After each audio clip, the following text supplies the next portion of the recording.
Coffin Road proudly presents this special edition of A Christmas Carol by Charles Dickens, read by Ryan Marshall.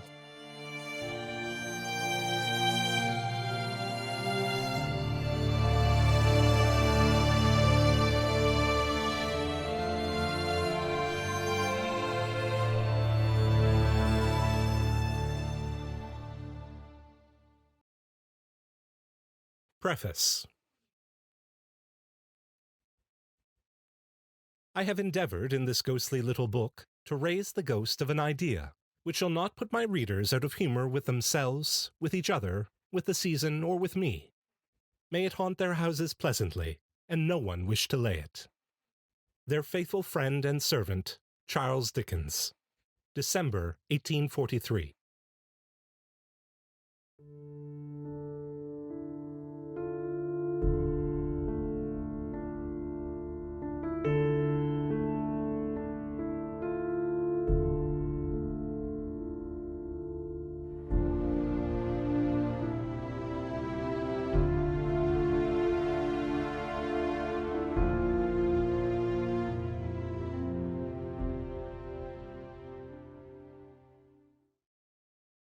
Stave 1. Marley's Ghost.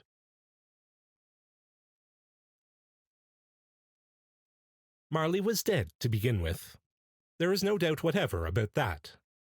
The register of his burial was signed by the clergyman, the clerk, the undertaker, and the chief mourner. Scrooge signed it, and Scrooge's name was good upon change for anything he chose to put his hand to. Old Marley was as dead as a doornail. Mind, I don't mean to say that I know, of my own knowledge, what there is particularly dead about a doornail. I might have been inclined, myself, to regard a coffin nail as the deadest piece of ironmongery in the trade. But the wisdom of our ancestors is in the simile, and my unhallowed hands shall not disturb it, or the country's done for. You will therefore permit me to repeat, emphatically, that Marley was as dead as a doornail. Scrooge knew he was dead. Of course he did. How could it be otherwise? Scrooge and he were partners for I don't know how many years. Scrooge was his sole executor, his sole administrator, his sole assign, his sole residuary legatee, his sole friend, and sole mourner. And even Scrooge was not so dreadfully cut up by the sad event, but that he was an excellent man of business on the very day of the funeral, and solemnized it with an undoubted bargain. The mention of Marley's funeral brings me back to the point I started from. There is no doubt that Marley was dead. This must be distinctly understood, or nothing wonderful can come of the story I am going to relate. If we were not perfectly convinced that Hamlet's father died before the play began, there would be nothing more remarkable in his taking a stroll at night, in an easterly wind, upon his own ramparts, than there would be in any other middle-aged gentleman rashly turning out after dark in a breezy spot, say St. Paul's churchyard, for instance, literally to astonish his son's weak mind. Scrooge never painted out old Marley's name. There it stood, years afterwards, above the warehouse door, Scrooge and Marley. The firm was known as Scrooge and Marley. Sometimes people new to the business called Scrooge Scrooge, and sometimes Marley, but he answered to both names. It was all the same to him.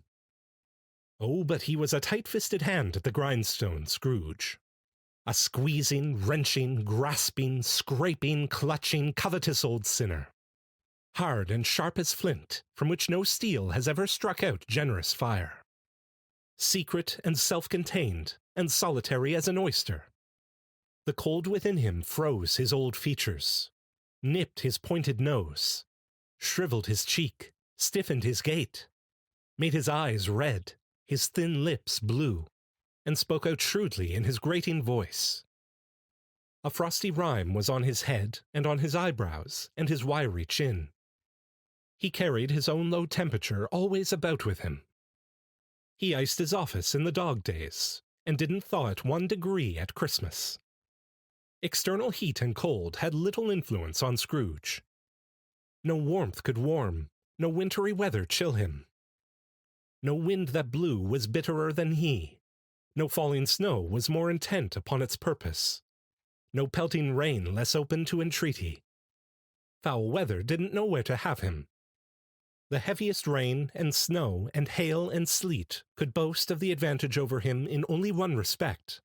They often came down handsomely, and Scrooge never did. Nobody ever stopped him in the street to say, with gladsome looks, "My dear Scrooge, how are you? When will you come to see me?" No beggars implored him to bestow a trifle. No children asked him what it was o'clock. No man or woman ever once in all his life inquired the way to such and such a place of Scrooge. Even the blind men's dogs appeared to know him, and when they saw him coming on, would tug their owners into doorways and up courts, and then would wag their tails as though they said, "No eye at all is better than an evil eye, dark master." But what did Scrooge care?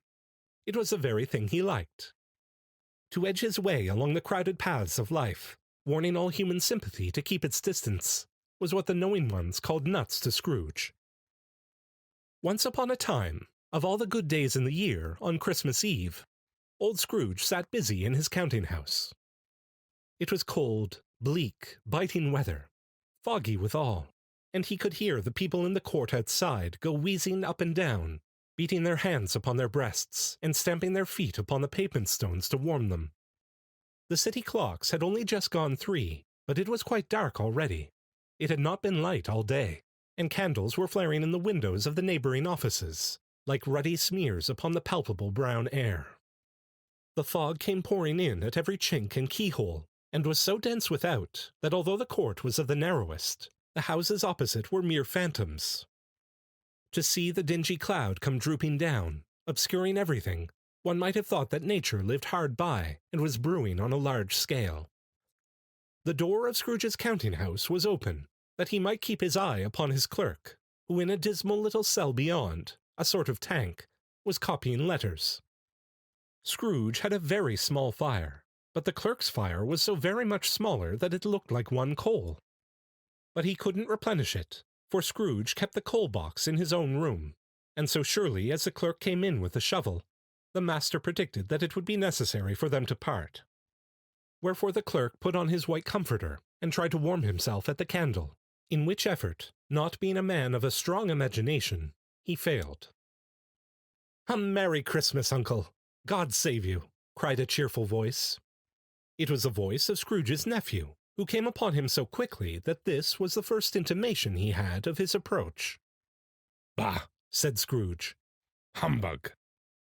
He had so heated himself with rapid walking in the fog and frost, this nephew of Scrooge's, that he was all in a glow. His face was ruddy and handsome, his eyes sparkled, and his breath smoked again. "Christmas a humbug, Uncle," said Scrooge's nephew.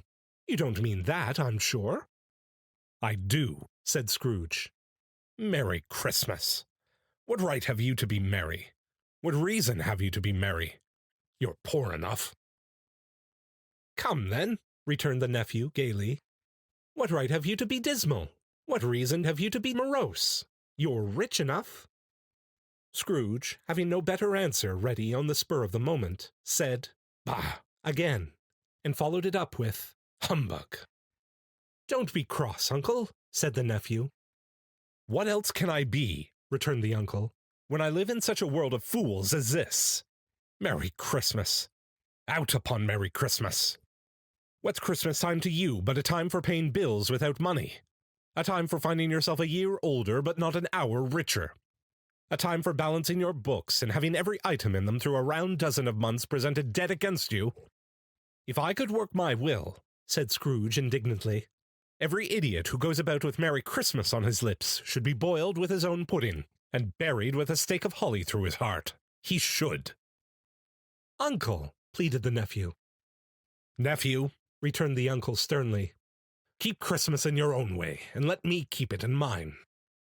"Keep it?" repeated Scrooge's nephew. "But you don't keep it." "Let me leave it alone, then," said Scrooge. "Much good may it do you. Much good it has ever done you." "There are many things from which I might have derived good, by which I have not profited, I dare say," returned the nephew. "Christmas among the rest. But I am sure I have always thought of Christmas time, when it has come round, apart from the veneration due to its sacred name and origin, if anything belonging to it can be apart from that, as a good time. A kind, forgiving, charitable, pleasant time.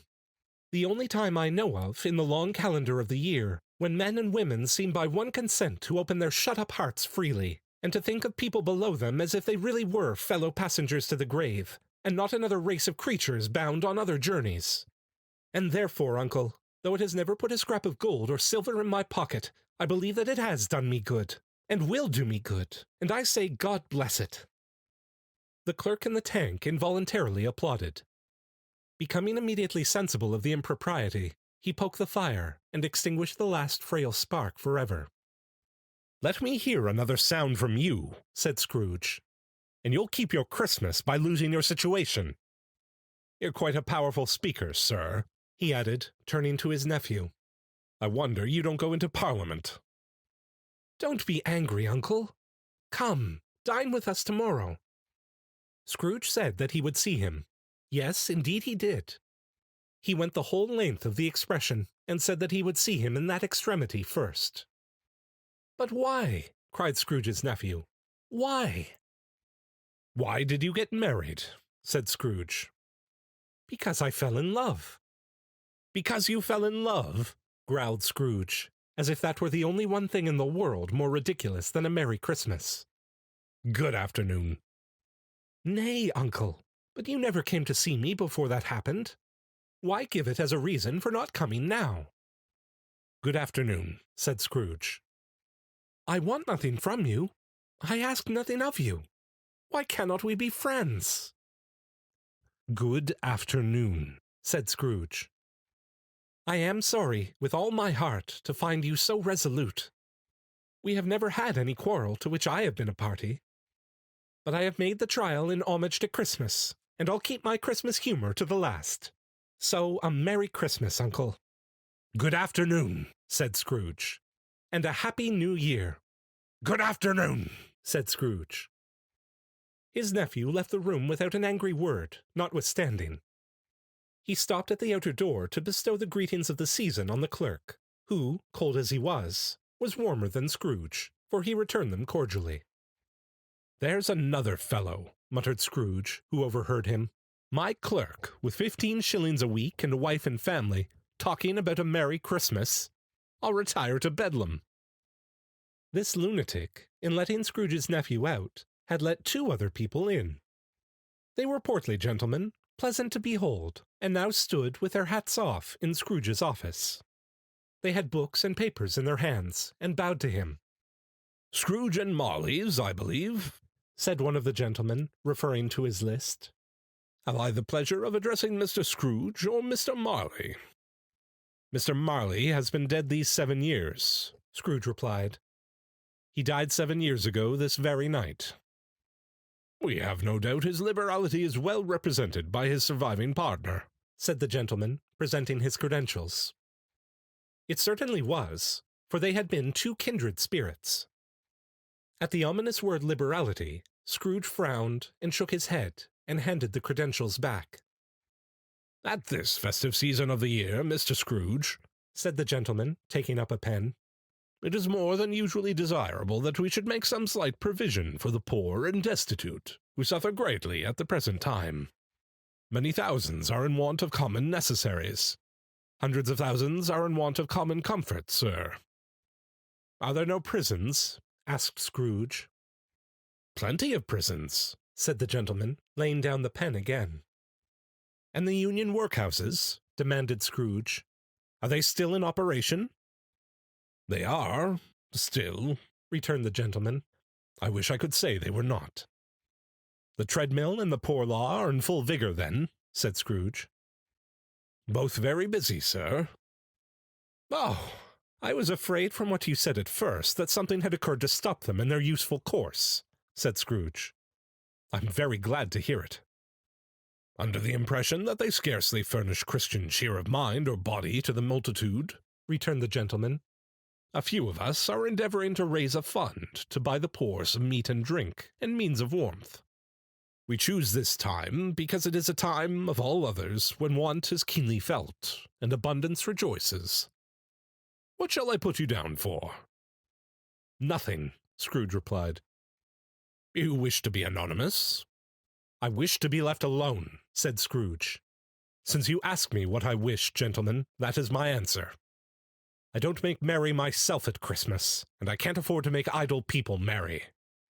I help to support the establishments I have mentioned. They cost enough, and those who are badly off must go there. Many can't go there, and many would rather die." "If they would rather die," said Scrooge, "they had better do it, and decrease the surplus population. Besides, excuse me, I don't know that." "But you might know it," observed the gentleman. "It's not my business," Scrooge returned. "It's enough for a man to understand his own business, and not to interfere with other people's. Mine occupies me constantly. Good afternoon, gentlemen." Seeing clearly that it would be useless to pursue their point, the gentleman withdrew. Scrooge resumed his labors with an improved opinion of himself, and in a more facetious temper than was usual with him. Meanwhile, the fog and darkness thickened, so that people ran about with flaring links, proffering their services to go before horses and carriages and conduct them on their way. The ancient tower of a church, whose gruff old bell was always peeping slyly down at Scrooge out of a Gothic window in the wall, became invisible, and struck the hours and quarters in the clouds, with tremulous vibrations afterwards, as if its teeth were chattering in its frozen head up there. The cold became intense. In the main street, at the corner of the court, some laborers were repairing the gas pipes, and had lighted a great fire in a brazier, round which a party of ragged men and boys were gathered, warming their hands and winking their eyes before the blaze in rapture. The water plug being left in solitude, its overflowing sullenly congealed, and turned to misanthropic ice. The brightness of the shops where holly sprigs and berries crackled in the lamp heat of the windows made pale faces ruddy as they passed. Poulterers' and grocers' trades became a splendid joke, a glorious pageant, with which it was next to impossible to believe that such dull principles as bargain and sale had anything to do. The Lord Mayor, in the stronghold of the mighty mansion house, gave orders to his 50 cooks and butlers to keep Christmas as a Lord Mayor's household should, and even the little tailor, whom he had fined 5 shillings on the previous Monday for being drunk and bloodthirsty in the streets, stirred up tomorrow's pudding in his garret, while his lean wife and the baby sallied out to buy the beef. Foggier yet, and colder. Piercing, searching, biting cold. If the good St. Dunstan had but nipped the evil spirit's nose with a touch of such weather as that, instead of using his familiar weapons, then indeed he would have roared to lusty purpose. The owner of one scant young nose, gnawed and mumbled by the hungry cold as bones are gnawed by dogs, stooped down at Scrooge's keyhole to regale him with a Christmas carol, but at the first sound of "God bless you, merry gentlemen, may nothing you dismay," Scrooge seized the ruler with such energy of action that the singer fled in terror, leaving the keyhole to the fog and even more congenial frost. At length the hour of shutting up the counting-house arrived. With an ill will, Scrooge dismounted from his stool and tacitly admitted the fact to the expectant clerk in the tank, who instantly snuffed his candle out and put on his hat. "You'll want all day tomorrow, I suppose," said Scrooge. "If quite convenient, sir." "It's not convenient," said Scrooge, "and it's not fair. If I was to stop half a crown for it, you'd think yourself ill-used, I'll be bound." The clerk smiled faintly. "And yet," said Scrooge, "you don't think me ill-used when I pay a day's wages for no work." The clerk observed that it was only once a year. "A poor excuse for picking a man's pocket every 25th of December," said Scrooge, buttoning his greatcoat to the chin. "But I suppose you must have the whole day. Be here all the earlier next morning." The clerk promised that he would, and Scrooge walked out with a growl. The office was closed in a twinkling, and the clerk, with the long ends of his white comforter dangling below his waist, for he boasted no greatcoat, went down a slide on Cornhill at the end of a lane of boys 20 times, in honor of its being Christmas Eve, and then ran home to Camden Town as hard as he could pelt, to play at Blyman's Buff. Scrooge took his melancholy dinner in his usual melancholy tavern, and having read all the newspapers, and beguiled the rest of the evening with his banker's book, went home to bed. He lived in chambers which had once belonged to his deceased partner. They were a gloomy suite of rooms, in a lowering pile of building up a yard, where it had so little business to be that one could scarcely help fancying it must have run there when it was a young house, playing at hide-and-seek with other houses, and forgotten the way out again. It was old enough now, and dreary enough, for nobody lived in it but Scrooge, the other rooms being all let out as offices. The yard was so dark that even Scrooge, who knew its every stone, was fain to grope with his hands. The fog and frost so hung about the black old gateway of the house that it seemed as if the genius of the weather sat in mournful meditation on the threshold. Now it is a fact that there was nothing at all particular about the knocker on the door, except that it was very large. It is also a fact that Scrooge had seen it, night and morning, during his whole residence in that place. Also that Scrooge had as little of what is called fancy about him as any man in the city of London, even including, which is a bold word, the corporation, alderman, and livery. Let it also be borne in mind that Scrooge had not bestowed one thought on Marley since his last mention of his 7 years dead partner that afternoon. And then, let any man explain to me, if he can, how it happened that Scrooge, having his key in the lock of the door, saw in the knocker, without its undergoing any intermediate process of change, not a knocker, but Marley's face. Marley's face. It was not an impenetrable shadow as the other objects in the yard were, but had a dismal light about it, like a bad lobster in a dark cellar. It was not angry or ferocious, but looked at Scrooge as Marley used to look, with ghostly spectacles turned up on its ghostly forehead. The hair was curiously stirred, as if by breath or hot air, and, though the eyes were wide open, they were perfectly motionless. That and its livid color made it horrible, but its horror seemed to be in spite of the face and beyond its control, rather than a part of its own expression. As Scrooge looked fixedly at this phenomenon, it was a knocker again.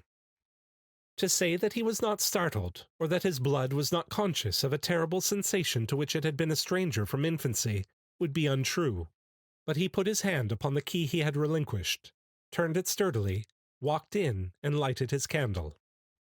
He did pause, with a moment's irresolution, before he shut the door, and he did look cautiously behind it first, as if he half expected to be terrified with the sight of Marley's pigtail sticking out into the hall. But there was nothing on the back of the door, except the screws and nuts that held the knocker on, so he said, "Pooh, pooh," and closed it with a bang. The sound resounded through the house like thunder. Every room above, and every cask in the wine merchant's cellars below, appeared to have a separate peal of echoes of its own. Scrooge was not a man to be frightened by echoes. He fastened the door, and walked across the hall and up the stairs, slowly too, trimming his candle as he went. You may talk vaguely about driving a coach and six up a good old flight of stairs, or through a bad young Act of Parliament, but I mean to say you might have got a hearse up that staircase, and taken it broadwise, with the splinter bar towards the wall and the door towards the balustrades, and done it easy. There was plenty of width for that, and room to spare, which is perhaps the reason why Scrooge thought he saw a locomotive hearse going on before him in the gloom. Half a dozen gas lamps out of the street wouldn't have lighted the entry too well, so you may suppose that it was pretty dark with Scrooge's dip. Up Scrooge went, not caring a button for that. Darkness is cheap, and Scrooge liked it. But before he shut his heavy door, he walked through his rooms to see that all was right. He had just enough recollection of the face to desire to do that. Sitting room, bedroom, lumber room, all as they should be. Nobody under the table, nobody under the sofa. A small fire in the grate, spoon and basin ready, and the little saucepan of gruel, Scrooge had a cold in his head, upon the hob. Nobody under the bed, nobody in the closet, nobody in his dressing gown, which was hanging up in a suspicious attitude against the wall. Lumber room as usual. Old fireguard, old shoes, 2 fish baskets, washing stand on 3 legs, and a poker. Quite satisfied, he closed his door and locked himself in. Double-locked himself in, which was not his custom. Thus secured against surprise, he took off his cravat, put on his dressing gown and slippers, and his nightcap, and sat down before the fire to take his gruel. It was a very low fire indeed, nothing on such a bitter night. He was obliged to sit close to it, and brood over it, before he could extract the least sensation of warmth from such a handful of fuel. The fireplace was an old one, built by some Dutch merchant long ago, and paved all round with quaint Dutch tiles, designed to illustrate the Scriptures. There were Cains and Abels, Pharaoh's daughters, queens of Sheba, angelic messengers descending through the air on clouds like feather-beds, Abrahams, Belshazzars, apostles putting off to sea in butter-boats. Hundreds of figures to attract his thoughts, and yet that face of Marley, 7 years dead, came like the ancient prophet's rod and swallowed up the whole. If each smooth tile had been blank at first, with power to shape some picture on its surface from the disjointed fragments of his thoughts, there would have been a copy of old Marley's head on every one. "Humbug," said Scrooge, and walked across the room. After several turns, he sat down again. As he threw his head back in the chair, his glance happened to rest upon a bell, a disused bell, that hung in the room and communicated, for some purpose now forgotten, with a chamber in the highest story of the building. It was with great astonishment, and with a strange, inexplicable dread, that as he looked, he saw this bell begin to swing. It swung so softly in the outset that it scarcely made a sound. But soon it rang out loudly, and so did every bell in the house. This might have lasted half a minute, or a minute, but it seemed an hour. The bells ceased as they had begun, together. They were succeeded by a clanking noise, deep down below, as if some person were dragging a heavy chain over the casks in the wine merchant's cellar. Scrooge then remembered to have heard that ghosts in haunted houses were described as dragging chains.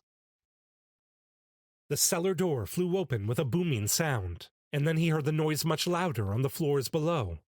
Then coming up the stairs. Then coming straight towards his door. "It's humbug still," said Scrooge. "I won't believe it." His color changed, though, when, without a pause, it came on through the heavy door and passed into the room before his eyes.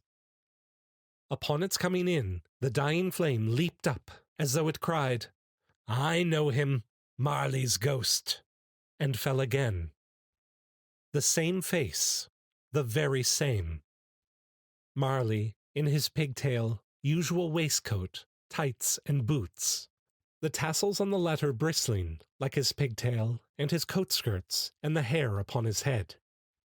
The chain he drew was clasped about his middle.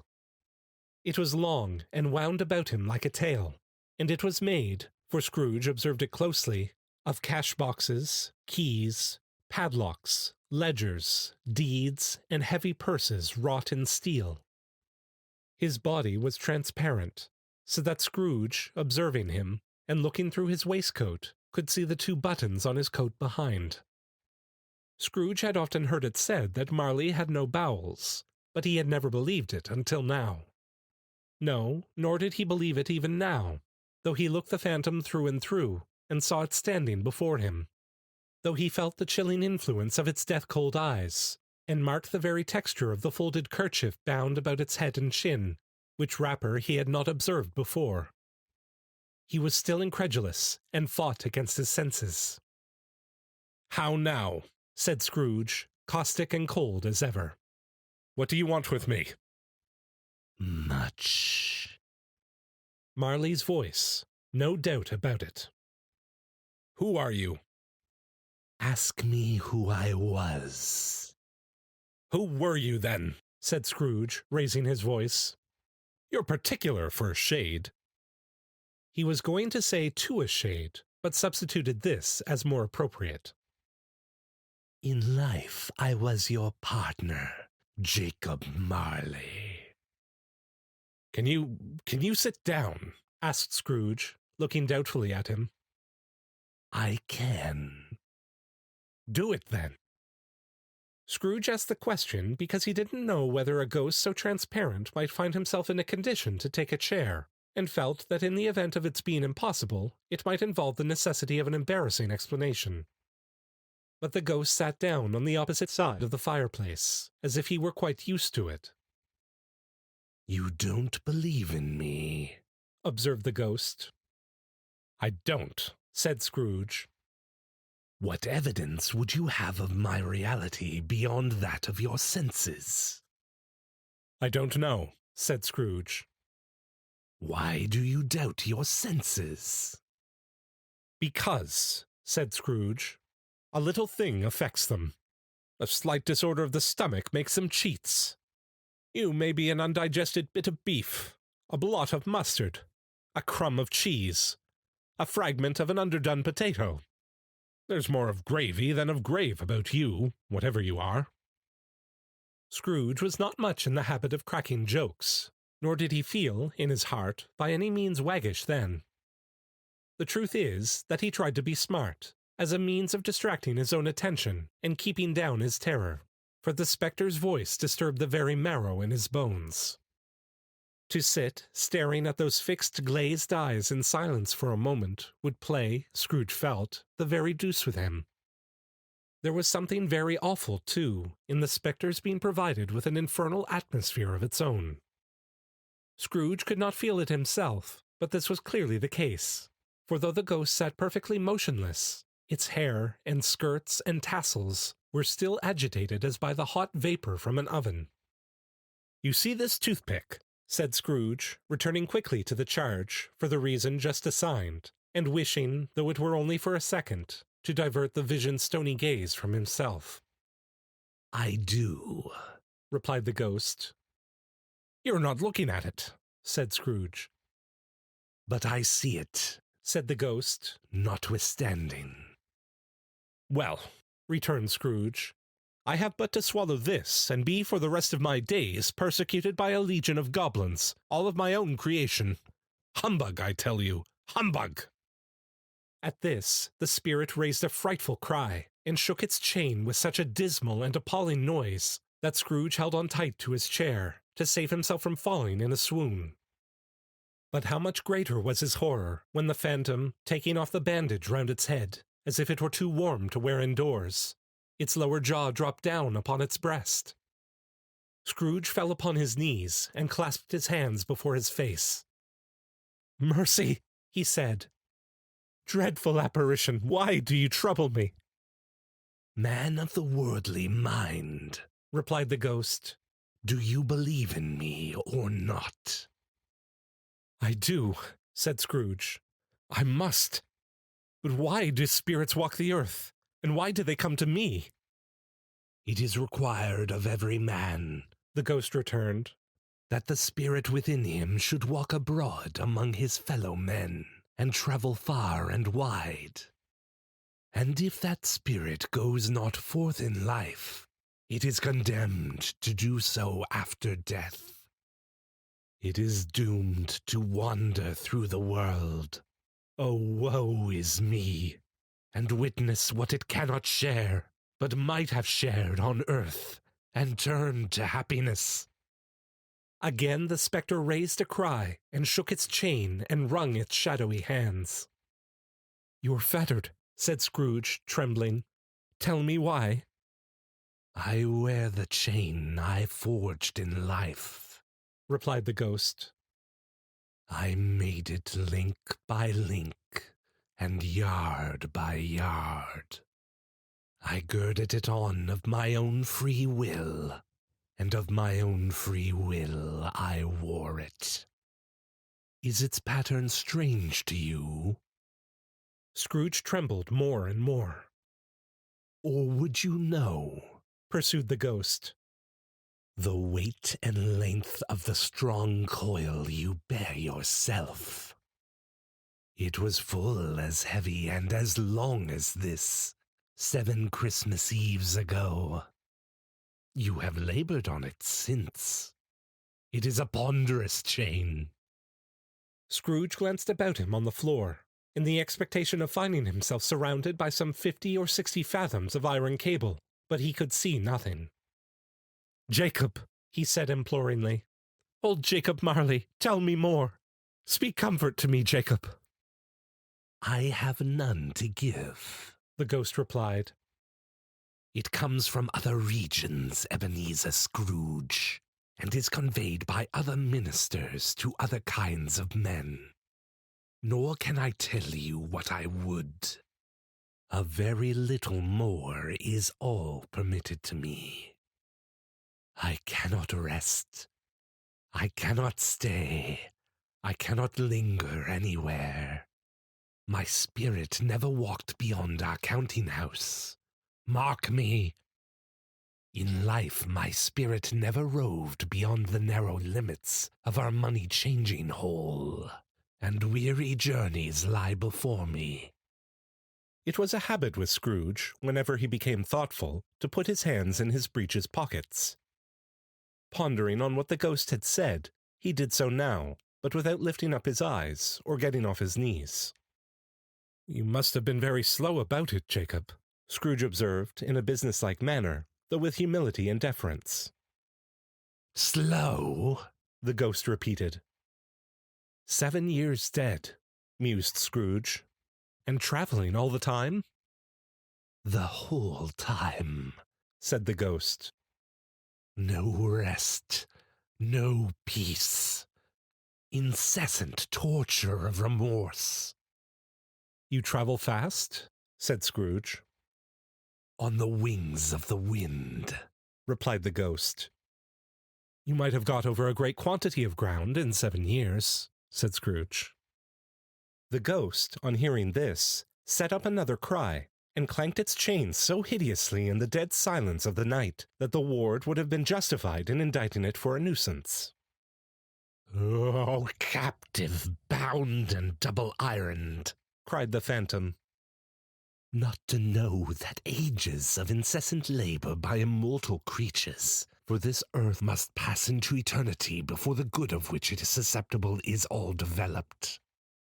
Not to know that any Christian spirit working kindly in its little sphere, whatever it may be, will find its mortal life too short for its vast means of usefulness. Not to know that no space of regret can make amends for one life's opportunity misused. Yet such was I. Oh, such was I." "But you were always a good man of business, Jacob," faltered Scrooge, who now began to apply this to himself. "Business!" cried the ghost, wringing its hands again. "Mankind was my business. The common welfare was my business. Charity, mercy, forbearance, and benevolence were all my business. The dealings of my trade were but a drop of water in the comprehensive ocean of my business." It held up its chain at arm's length, as if that were the cause of all its unavailing grief, and flung it heavily upon the ground again. "At this time of the rolling year," the spectre said, "I suffer most. Why did I walk through crowds of fellow beings with my eyes turned down, and never raise them to that blessed star which led the wise men to a poor abode? Were there no poor homes to which its light would have conducted me?" Scrooge was very much dismayed to hear the spectre going on at this rate, and began to quake exceedingly. "Hear me," cried the ghost. "My time is nearly gone." "I will," said Scrooge. "But don't be hard upon me. Don't be flowery, Jacob, pray." "How it is that I appear before you in a shape that you can see, I may not tell. I have sat invisible beside you many and many a day." It was not an agreeable idea. Scrooge shivered and wiped the perspiration from his brow. "That is no light part of my penance," pursued the ghost. "I am here tonight to warn you that you have yet a chance and hope of escaping my fate. A chance and hope of my procuring, Ebenezer. You were always a good friend to me, said Scrooge. Thank ye. You will be haunted, resumed the ghost, by 3 spirits. Scrooge's countenance fell almost as low as the ghost's had done. Is that the chance and hope you mentioned, Jacob? He demanded in a faltering voice. It is. I think I'd rather not, said Scrooge. Without their visits, said the ghost, you cannot hope to shun the path I tread. Expect the first tomorrow, when the bell tolls 1. Couldn't I take 'em all at once and have it over, Jacob? Hinted Scrooge. Expect the second on the next night at the same hour. The third upon the next night, when the last stroke of 12 has ceased to vibrate. Look to see me no more, and look that, for your own sake, you remember what has passed between us. When it had said these words, the spectre took its wrapper from the table and bound it round its head as before. Scrooge knew this by the smart sound its teeth made when the jaws were brought together by the bandage. He ventured to raise his eyes again, and found his supernatural visitor confronting him in an erect attitude, with its chain wound over and about its arm. The apparition walked backward from him, and at every step it took, the window raised itself a little, so that when the spectre reached it, it was wide open. It beckoned Scrooge to approach, which he did. When they were within 2 paces of each other, Marley's ghost held up its hand, warning him to come no nearer. Scrooge stopped, not so much in obedience as in surprise and fear, for on the raising of the hand he became sensible of confused noises in the air, incoherent sounds of lamentation and regret, wailings inexpressibly sorrowful and self-accusatory. The spectre, after listening for a moment, joined in the mournful dirge, and floated out upon the bleak, dark night. Scrooge followed to the window, desperate in his curiosity. He looked out. The air was filled with phantoms, wandering hither and thither in restless haste, and moaning as they went. Every one of them wore chains like Marley's ghost. Some few, they might be guilty governments, were linked together. None were free. Many had been personally known to Scrooge in their lives. He had been quite familiar with one old ghost in a white waistcoat with a monstrous iron safe attached to its ankle, who cried piteously at being unable to assist a wretched woman with an infant, whom it saw below upon a doorstep. The misery with them all was clearly that they sought to interfere for good in human matters, and had lost the power forever. Whether these creatures faded into mist, or mist enshrouded them, he could not tell. But they and their spirit voices faded together, and the night became as it had been when he walked home. Scrooge closed the window, and examined the door by which the ghost had entered. It was double-locked, as he had locked it with his own hands, and the bolts were undisturbed. He tried to say, "Humbug," but stopped at the first syllable. And being, from the emotion he had undergone, or the fatigues of the day, or his glimpse of the invisible world, or the dull conversation of the ghost, or the lateness of the hour, much in need of repose, went straight to bed without undressing and fell asleep upon the instant.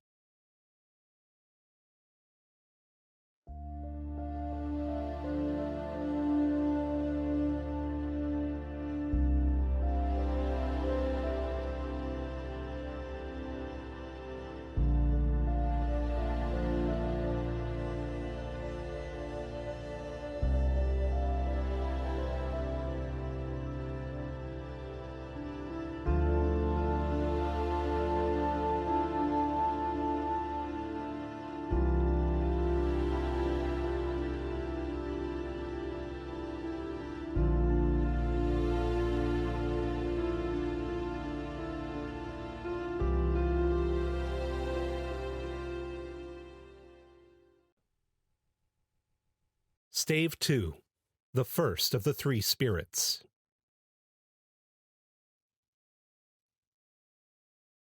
When Scrooge awoke, it was so dark that looking out of bed he could scarcely distinguish the transparent window from the opaque walls of his chamber.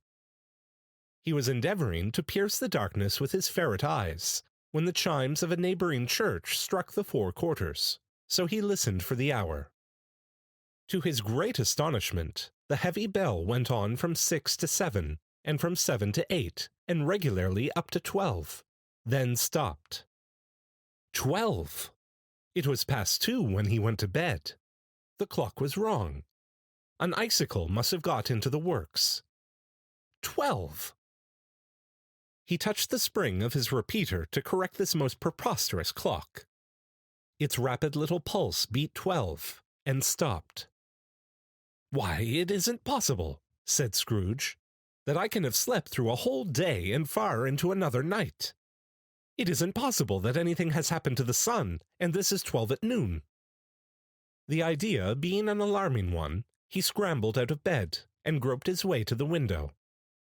He was obliged to rub the frost off with the sleeve of his dressing gown before he could see anything, and could see very little then. All he could make out was that it was still very foggy and extremely cold, and that there was no noise of people running to and fro, and making a great stir, as there unquestionably would have been if night had beaten off bright day and taken possession of the world. This was a great relief, because 3 days after sight of this first of exchange paid to Mr. Ebenezer Scrooge or his order, and so forth, would have become a mere United States security if there were no days to count by. Scrooge went to bed again, and thought, and thought, and thought it over and over and over, and could make nothing of it. The more he thought, the more perplexed he was, and the more he endeavored not to think, the more he thought. Marley's ghost bothered him exceedingly. Every time he resolved within himself, after mature inquiry, that it was all a dream, his mind flew back again, like a strong spring released, to its first position, and presented the same problem to be worked all through: was it a dream or not? Scrooge lay in this state until the chime had gone 3 quarters more, when he remembered, on a sudden, that the ghost had warned him of a visitation when the bell tolled 1. He resolved to lie awake until the hour was past, and, considering that he could no more go to sleep than go to heaven, this was perhaps the wisest resolution in his power. The quarter was so long that he was more than once convinced he must have sunk into a doze unconsciously and missed the clock. At length it broke upon his listening ear. Ding dong. "A quarter past," said Scrooge, counting. Ding dong. "Half past," said Scrooge. Ding dong. "A quarter to it," said Scrooge. Ding dong. "The hour itself," said Scrooge triumphantly, "and nothing else." He spoke before the hour bell sounded, which it now did with a deep, dull, hollow, melancholy one. Light flashed up in the room upon the instant, and the curtains of his bed were drawn. The curtains of his bed were drawn aside, I tell you, by a hand. Not the curtains at his feet, nor the curtains at his back, but those to which his face was addressed. The curtains of his bed were drawn aside, and Scrooge, starting up into a half-recumbent attitude, found himself face to face with the unearthly visitor who drew them, as close to it as I am now to you, and I am standing in the spirit at your elbow. It was a strange figure, like a child, yet not so like a child as like an old man, viewed through some supernatural medium, which gave him the appearance of having receded from the view, and being diminished to a child's proportions. Its hair, which hung about its neck and down its back, was white as if with age, and yet the face had not a wrinkle in it, and the tenderest bloom was on the skin. The arms were very long and muscular, the hands the same, as if its hold were of uncommon strength. Its legs and feet, most delicately formed, were, like those upper members, bare. It wore a tunic of the purest white, and round its waist was bound a lustrous belt, the sheen of which was beautiful. It held a branch of fresh green holly in its hand, and, in singular contradiction of that wintry emblem, had its dress trimmed with summer flowers. But the strangest thing about it was that from the crown of its head there sprung a bright, clear jet of light, by which all this was visible, and which was doubtless the occasion of its using, in its duller moments, a great extinguisher for a cap, which it now held under its arm. Even this, though, when Scrooge looked at it with increasing steadiness, was not its strangest quality. For as its belt sparkled and glittered, now in one part and now in another, and what was light one instant at another time was dark, so the figure itself fluctuated in its distinctness, being now a thing with one arm, now with one leg, now with 20 legs, now a pair of legs without a head, now a head without a body, of which dissolving parts no outline would be visible in the dense gloom wherein they melted away, and in the very wonder of this it would be itself again, distinct and clear as ever. "Are you the spirit, sir, whose coming was foretold to me?" asked Scrooge. "I am." The voice was soft and gentle, singularly low, as if instead of being so close beside him, it were at a distance. "Who and what are you?" Scrooge demanded. "I am the ghost of Christmas past." "Long past?" inquired Scrooge, observant of its dwarfish stature. "No, your past." Perhaps Scrooge could not have told anybody why, if anybody could have asked him, but he had a special desire to see the spirit in his cap, and begged him to be covered. "What?" exclaimed the ghost. "Would you so soon put out, with worldly hands, the light I give? Is it not enough that you are one of those whose passions made this cap, and force me through whole trains of years to wear it low upon my brow?" Scrooge reverently disclaimed all intention to offend or any knowledge of having wilfully bonneted the spirit at any period of his life. He then made bold to inquire what business brought him there. "Your welfare," said the ghost. Scrooge expressed himself much obliged, but could not help thinking that a night of unbroken rest would have been more conducive to that end. The spirit must have heard him thinking, for it said immediately, "Your reclamation, then. Take heed."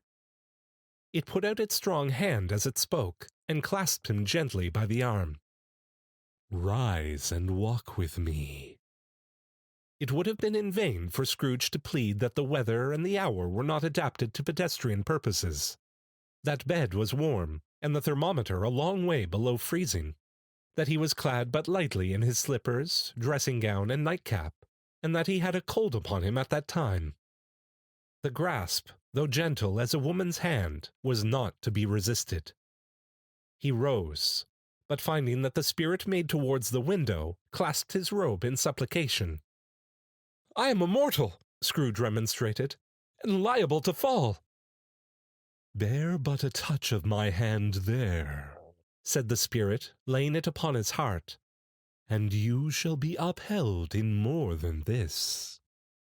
As the words were spoken, they passed through the wall, and stood upon an open country road, with fields on either hand. The city had entirely vanished. Not a vestige of it was to be seen. The darkness and the mist had vanished with it, for it was a clear, cold winter day, with snow upon the ground. "Good heaven!" said Scrooge, clasping his hands together as he looked about him. "I was bred in this place. I was a boy here." The spirit gazed upon him mildly. Its gentle touch, though it had been light and instantaneous, appeared still present to the old man's sense of feeling. He was conscious of 1,000 odors floating in the air, each one connected with 1,000 thoughts, and hopes, and joys, and cares long, long forgotten. "Your lip is trembling," said the ghost. "And what is that upon your cheek?" Scrooge muttered, with an unusual catching in his voice, that it was a pimple, and begged the ghost to lead him where he would. "You recollect the way?" inquired the spirit. "Remember it!" cried Scrooge with fervor. "I could walk it blindfold." Strange to have forgotten it for so many years, observed the ghost. Let us go on. They walked along the road, Scrooge recognizing every gate and post and tree, until a little market town appeared in the distance, with its bridge, its church, and winding river. Some shaggy ponies now were seen trotting towards them with boys upon their backs, who called to other boys in country gigs and carts, driven by farmers. All these boys were in great spirits, and shouted to each other, until the broad fields were so full of merry music that the crisp air laughed to hear it. These are but shadows of the things that have been, said the ghost. They have no consciousness of us. The jocund travellers came on, and as they came, Scrooge knew and named them every one. Why was he rejoiced beyond all bounds to see them? Why did his cold eye glisten, and his heart leap up as they went past? Why was he filled with gladness when he heard them give each other Merry Christmas, as they parted at crossroads and byways for their several homes? What was Merry Christmas to Scrooge? Out upon Merry Christmas! What good had it ever done to him? The school is not quite deserted, said the ghost. A solitary child, neglected by his friends, is left there still. Scrooge said he knew it, and he sobbed. They left the high road by a well-remembered lane, and soon approached a mansion of dull red brick, with a little weathercock-surmounted cupola on the roof, and a bell hanging in it. It was a large house, but one of broken fortunes, for the spacious offices were little used. Their walls were damp and mossy, their windows broken, and their gates decayed. Fowls clucked and strutted in the stables, and the coach-houses and sheds were overrun with grass. Nor was it more retentive of its ancient state within, for entering the dreary hall, and glancing through the open doors of many rooms, they found them poorly furnished, cold and vast. There was an earthy savour in the air, a chilly bareness in the place, which associated itself somehow with too much getting up by candlelight, and not too much to eat. They went, the ghost and Scrooge, across the hall, to a door at the back of the house.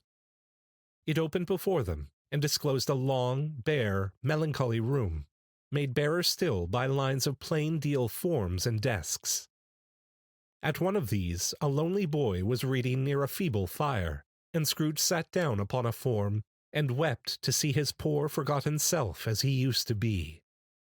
Not a latent echo in the house, not a squeak and scuffle from the mice behind the panelling, not a drip from the half-thawed water-spout in the dull yard behind, not a sigh among the leafless boughs of one despondent poplar, not the idle swinging of an empty storehouse door.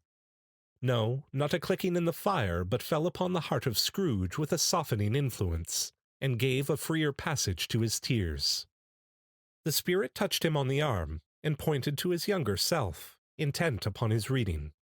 Suddenly, a man in foreign garments, wonderfully real and distinct to look at, stood outside the window with an axe stuck in his belt, and leading by the bridle an ass laden with wood. "Why, it's Ali Baba!" Scrooge exclaimed in ecstasy. "It's dear old honest Ali Baba! Yes, yes, I know. One Christmas time, when yonder solitary child was left here all alone, he did come, for the first time, just like that. Poor boy!" "And Valentine?" said Scrooge. "And his wild brother Orson. There they go. And what's his name, who was put down in his drawers asleep at the gate of Damascus? Don't you see him?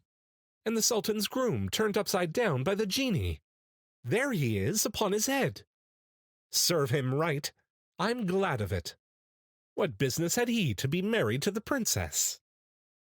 To hear Scrooge expending all the earnestness of his nature on such subjects, in a most extraordinary voice between laughing and crying, and to see his heightened and excited face, would have been a surprise to his business friends in the city, indeed.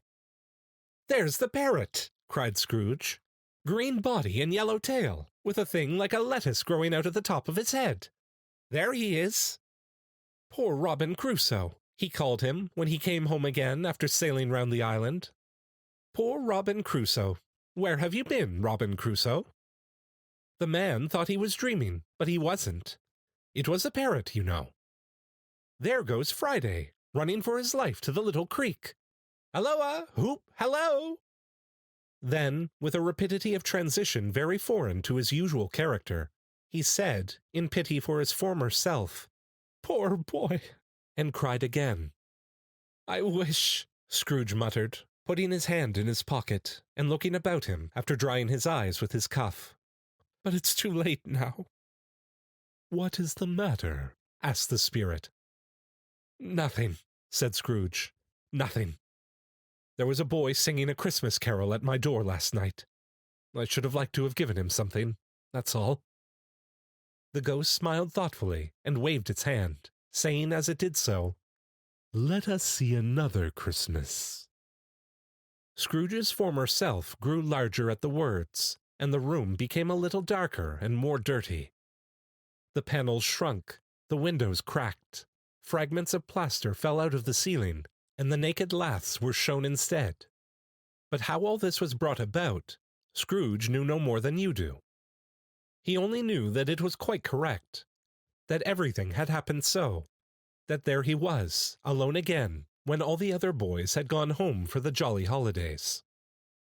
He was not reading now, but walking up and down despairingly. Scrooge looked at the ghost, and with a mournful shaking of his head, glanced anxiously towards the door. It opened, and a little girl, much younger than the boy, came darting in, and putting her arms about his neck, and often kissing him, addressed him as her dear, dear brother. I have come to bring you home, dear brother, said the child, clapping her tiny hands and bending down to laugh. To bring you home, home, home. Home, little Fan, returned the boy. Yes, said the child, brimful of glee. Home for good and all. Home for ever and ever. Father is so much kinder than he used to be, that home's like heaven. He spoke so gently to me one dear night when I was going to bed, that I was not afraid to ask him once more if you might come home. And he said yes, you should, and sent me in a coach to bring you. And you're to be a man, said the child, opening her eyes, and are never to come back here.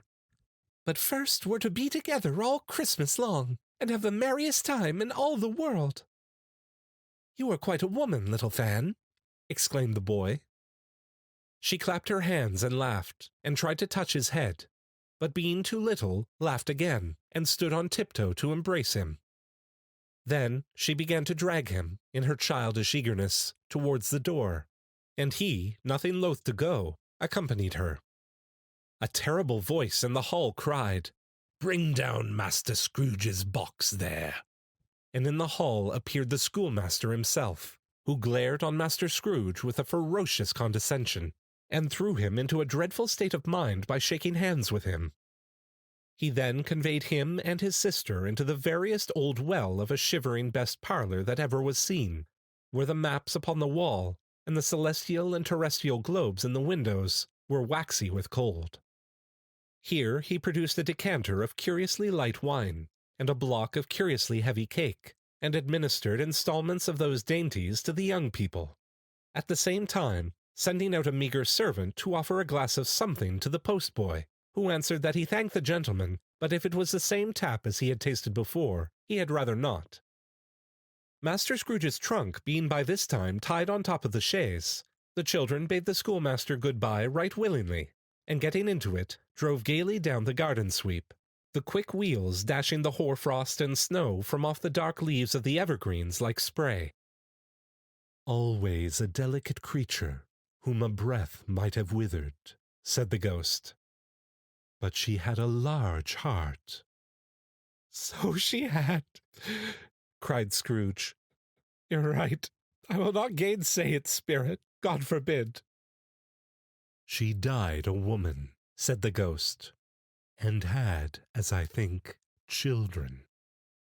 One child, Scrooge returned. True, said the ghost. Your nephew. Scrooge seemed uneasy in his mind, and answered briefly, Yes. Although they had but that moment left the school behind them, they were now in the busy thoroughfares of a city, where shadowy passengers passed and repassed, where shadowy carts and coaches battled for the way, and all the strife and tumult of a real city were. It was made plain enough, by the dressing of the shops, that here too it was Christmas time again, but it was evening, and the streets were lighted up. The ghost stopped at a certain warehouse door, and asked Scrooge if he knew it. "Know it?" said Scrooge. "Was I apprenticed here?" They went in. At sight of an old gentleman in a Welsh wig, sitting behind such a high desk that if he had been 2 inches taller he must have knocked his head against the ceiling, Scrooge cried in great excitement, "Why, it's old Fezziwig! Bless his heart, it's Fezziwig alive again!" Old Fezziwig laid down his pen and looked up at the clock, which pointed to the hour of 7. He rubbed his hands, adjusted his capacious waistcoat, laughed all over himself, from his shoes to his organ of benevolence, and called out in a comfortable, oily, rich, fat, jovial voice, "Yo-ho there, Ebenezer! Dick!" Scrooge's former self, now grown a young man, came briskly in, accompanied by his fellow prentice. "Dick Wilkins, to be sure," said Scrooge to the ghost. "Bless me, yes! There he is. He was very much attached to me, was Dick. Poor Dick. Dear, dear." "Yo-ho, my boys," said Fezziwig. "No more work tonight. Christmas Eve, Dick. Christmas, Ebenezer. Let's have the shutters up," cried old Fezziwig, with a sharp clap of his hands, "before a man can say Jack Robinson." You wouldn't believe how those two fellows went at it. They charged into the street with the shutters. 1, 2, 3, had 'em up in their places. 4, 5, 6. Barred 'em and pinned 'em. 7, 8, 9, and came back before you could have got to 12, panting like racehorses. "Hilly-ho!" cried old Fezziwig, skipping down from the high desk with wonderful agility. "Clear away, my lads, and let's have lots of room here. Hilly-ho, Dick! Cheer up, Ebenezer!" Clear away. There was nothing they wouldn't have cleared away, or couldn't have cleared away, with old Fezziwig looking on. It was done in a minute. Every movable was packed off, as if it were dismissed from public life for evermore. The floor was swept and watered, the lamps were trimmed, fuel was heaped upon the fire, and the warehouse was as snug and warm and dry and bright a ballroom as you would desire to see upon a winter's night. In came a fiddler with a music book, and went up to the lofty desk, and made an orchestra of it, and tuned like 50 stomach-aches. In came Mrs. Fezziwig, one vast substantial smile. In came the 3 Miss Fezziwigs, beaming and lovable. In came the 6 young followers whose hearts they broke. In came all the young men and women employed in the business. In came the housemaid, with her cousin the baker. In came the cook, with her brother's particular friend, the milkman. In came the boy from over the way, who was suspected of not having board enough from his master, trying to hide himself behind the girl from next door, but one who was proved to have had her ears pulled by her mistress. In they all came, one after another, some shyly, some boldly, some gracefully, some awkwardly, some pushing, some pulling. In they all came, anyhow and everyhow. Away they all went, 20 couple at once. Hands half round and back again the other way, down the middle and up again, round and round in various stages of affectionate grouping. Old top couple always turning up in the wrong place. New top couple starting off again as soon as they got there. All top couples at last, and not a bottom one to help them. When this result was brought about, old Fezziwig, clapping his hands to stop the dance, cried out, "Well done!" And the fiddler plunged his hot face into a pot of porter, especially provided for that purpose. But scorning rest, upon his reappearance, he instantly began again, though there were no dancers yet, as if the other fiddler had been carried home, exhausted, on a shutter, and he were a brand-new man resolved to beat him out of sight or perish. There were more dances, and there were forfeits, and more dances, and there was cake, and there was negus, and there was a great piece of cold roast, and there was a great piece of cold boiled, and there were mince pies, and plenty of beer. But the great effect of the evening came after the roast and boiled, when the fiddler, an artful dog, mind, the sort of man who knew his business better than you or I could have told it him, struck up Sir Roger de Coverley. Then old Fezziwig stood out to dance with Mrs. Fezziwig, top couple too, with a good stiff piece of work cut out for them.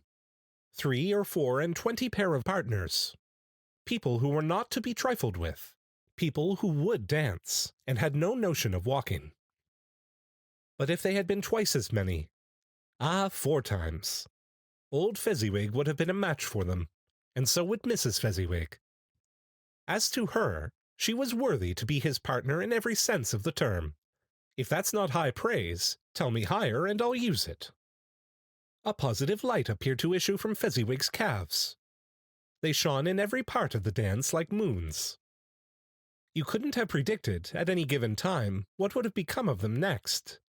And when old Fezziwig and Mrs. Fezziwig had gone all through the dance, advance and retire, both hands to your partner, bow and curtsy, corkscrew, thread the needle, and back again to your place, Fezziwig cut so deftly that he appeared to wink with his legs, and came upon his feet again without a stagger.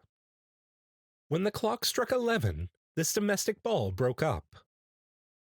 Mr. and Mrs. Fezziwig took their stations, one on either side of the door, and shaking hands with every person individually as he or she went out, wished him or her a Merry Christmas.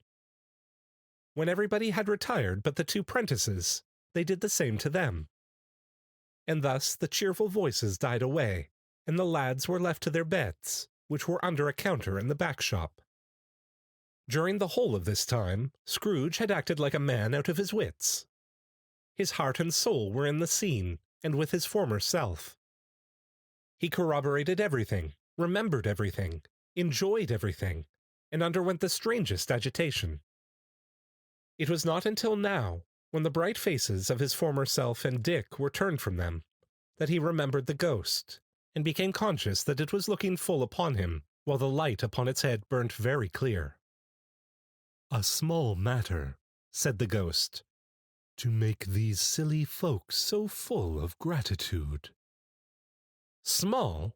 echoed Scrooge. The spirit signed to him to listen to the 2 apprentices, who were pouring out their hearts in praise of Fezziwig, and when he had done so, said, "Why, is it not? He has spent but a few pounds of your mortal money, 3 or 4 perhaps. Is that so much that he deserves this praise?" "It isn't that," said Scrooge, heated by the remark, and speaking unconsciously like his former, not his latter self. "It isn't that, spirit. He has the power to render us happy or unhappy, to make our service light or burdensome, a pleasure or a toil. Say that his power lies in words and looks, in things so slight and insignificant that it is impossible to add and count 'em up. What then? The happiness he gives is quite as great as if it cost a fortune." He felt the spirit's glance and stopped. "What is the matter?" asked the ghost. "Nothing particular," said Scrooge. "Something, I think," the ghost insisted. "No," said Scrooge. "No. I should like to be able to say a word or 2 to my clerk just now. That's all." His former self turned down the lamps as he gave utterance to the wish, and Scrooge and the ghost again stood side by side in the open air. "My time grows short," observed the spirit. "Quick." This was not addressed to Scrooge, or to anyone whom he could see, but it produced an immediate effect, for again Scrooge saw himself. He was older now, a man in the prime of life. His face had not the harsh and rigid lines of later years, but it had begun to wear the signs of care and avarice. There was an eager, greedy, restless motion in the eye, which showed the passion that had taken root, and where the shadow of the growing tree would fall. He was not alone, but sat by the side of a fair young girl in a morning dress, in whose eyes there were tears, which sparkled in the light that shone out of the ghost of Christmas past. "It matters little," she said softly. "To you, very little. Another idol has displaced me, and if it can cheer and comfort you in time to come, as I would have tried to do, I have no just cause to grieve." "What idol has displaced you?" he rejoined. "A golden one." "This is the even-handed dealing of the world," he said. "There is nothing on which it is so hard as poverty, and there is nothing it professes to condemn with such severity as the pursuit of wealth." "You fear the world too much," she answered gently. "All your other hopes have merged into the hope of being beyond the chance of its sordid reproach. I have seen your nobler aspirations fall off one by one, until the master passion, gain, engrosses you. Have I not?" "What then?" he retorted. "Even if I have grown so much wiser, what then? I am not changed towards you." She shook her head. "Am I?" "Our contract is an old one. It was made when we were both poor and content to be so, until, in good season, we could improve our worldly fortune by our patient industry. You are changed. When it was made, you were another man." "I was a boy," he said impatiently. "Your own feeling tells you that you were not what you are," she returned. "I am.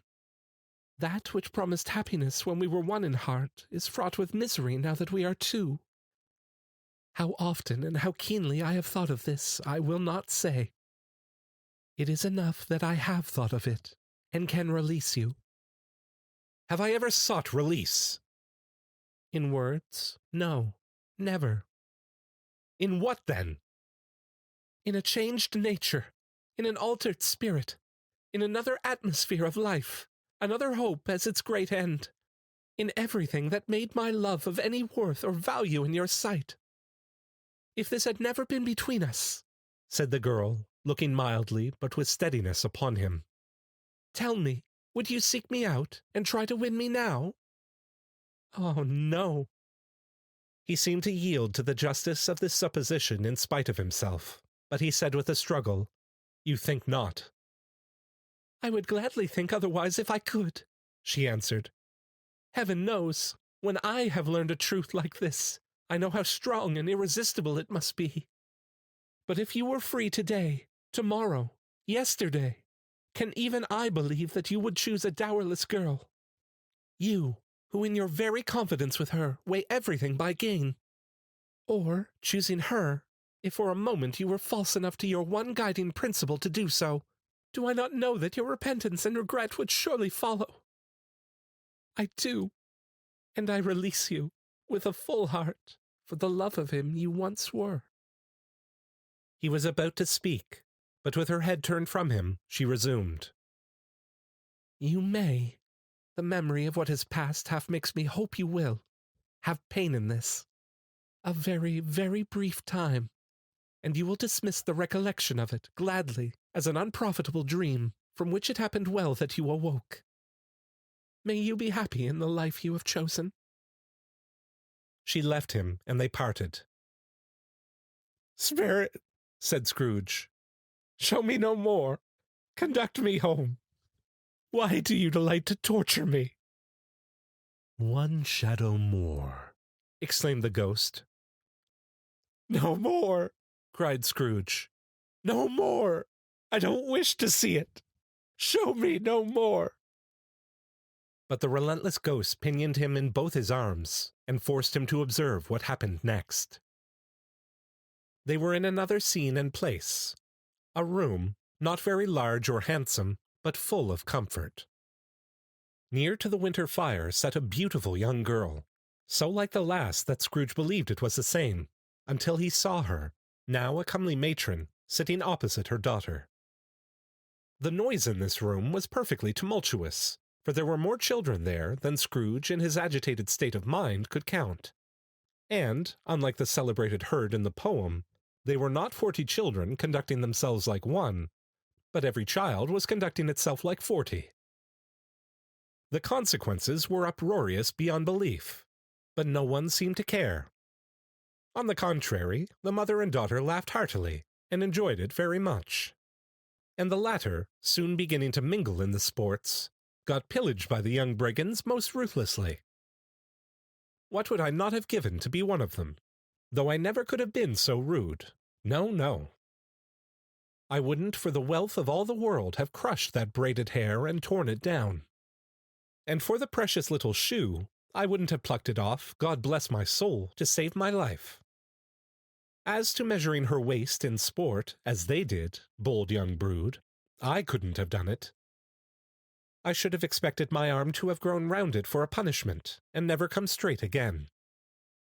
And yet I should have dearly liked, I own, to have touched her lips, to have questioned her, that she might have opened them, to have looked upon the lashes of her downcast eyes, and never raised a blush, to have let loose waves of hair, an inch of which would be a keepsake beyond price. In short, I should have liked, I do confess, to have had the lightest license of a child, and yet to have been man enough to know its value. But now a knocking at the door was heard, and such a rush immediately ensued that she, with laughing face and plundered dress, was borne towards it the center of a flushed and boisterous group, just in time to greet the father, who came home attended by a man laden with Christmas toys and presents. Then the shouting and the struggling, and the onslaught that was made on the defenseless porter, the scaling him with chairs for ladders to dive into his pockets, despoil him of brown paper parcels, hold on tight by his cravat, hug him round his neck, pummel his back, and kick his legs in irrepressible affection. The shouts of wonder and delight with which the development of every package was received, the terrible announcement that the baby had been taken in the act of putting a doll's frying pan into his mouth, and was more than suspected of having swallowed a fictitious turkey glued on a wooden platter, the immense relief of finding this a false alarm, the joy and gratitude and ecstasy, they are all indescribable alike. It is enough that by degrees the children and their emotions got out of the parlor, and by one stair at a time, up to the top of the house, where they went to bed and so subsided. And now Scrooge looked on more attentively than ever, when the master of the house, having his daughter leaning fondly on him, sat down with her and her mother at his own fireside. And when he thought that such another creature, quite as graceful and as full of promise, might have called him father, and been a springtime in the haggard winter of his life, his sight grew very dim indeed. "Belle," said the husband, turning to his wife with a smile, "I saw an old friend of yours this afternoon." "Who was it?" "Guess." "How can I? Tut, don't I know," she added in the same breath, laughing as he laughed. "Mr. Scrooge." "Mr. Scrooge it was. I passed his office window, and as it was not shut up, and he had a candle inside, I could scarcely help seeing him. His partner lies upon the point of death, I hear, and there he sat alone. Quite alone in the world, I do believe." "Spirit," said Scrooge in a broken voice, "remove me from this place." "I told you these were shadows of the things that have been," said the ghost. "That they are what they are. Do not blame me." "Remove me!" Scrooge exclaimed. "I cannot bear it." He turned upon the ghost, and seeing that it looked upon him with a face, in which in some strange way there were fragments of all the faces it had shown him, wrestled with it. "Leave me! Take me back! Haunt me no longer!" In the struggle, if that can be called a struggle, in which the ghost, with no visible resistance on its own part, was undisturbed by any effort of its adversary, Scrooge observed that its light was burning high and bright, and dimly connecting that with its influence over him, he seized the extinguisher cap, and by a sudden action pressed it down upon its head. The spirit dropped beneath it, so that the extinguisher covered its whole form, but though Scrooge pressed it down with all his force, he could not hide the light, which streamed from under it in an unbroken flood upon the ground. He was conscious of being exhausted, and overcome by an irresistible drowsiness, and, further, of being in his own bedroom. He gave the cap a parting squeeze, in which his hand relaxed, and had barely time to reel to bed before he sank into a heavy sleep.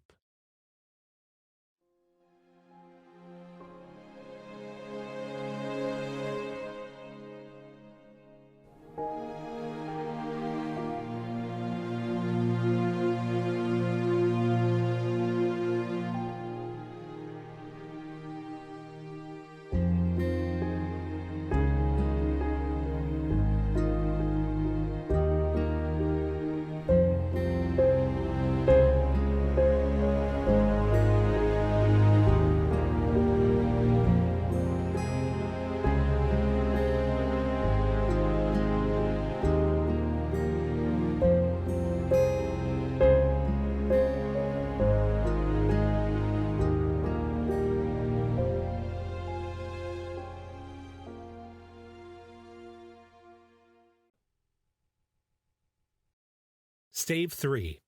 The Second of the Three Spirits.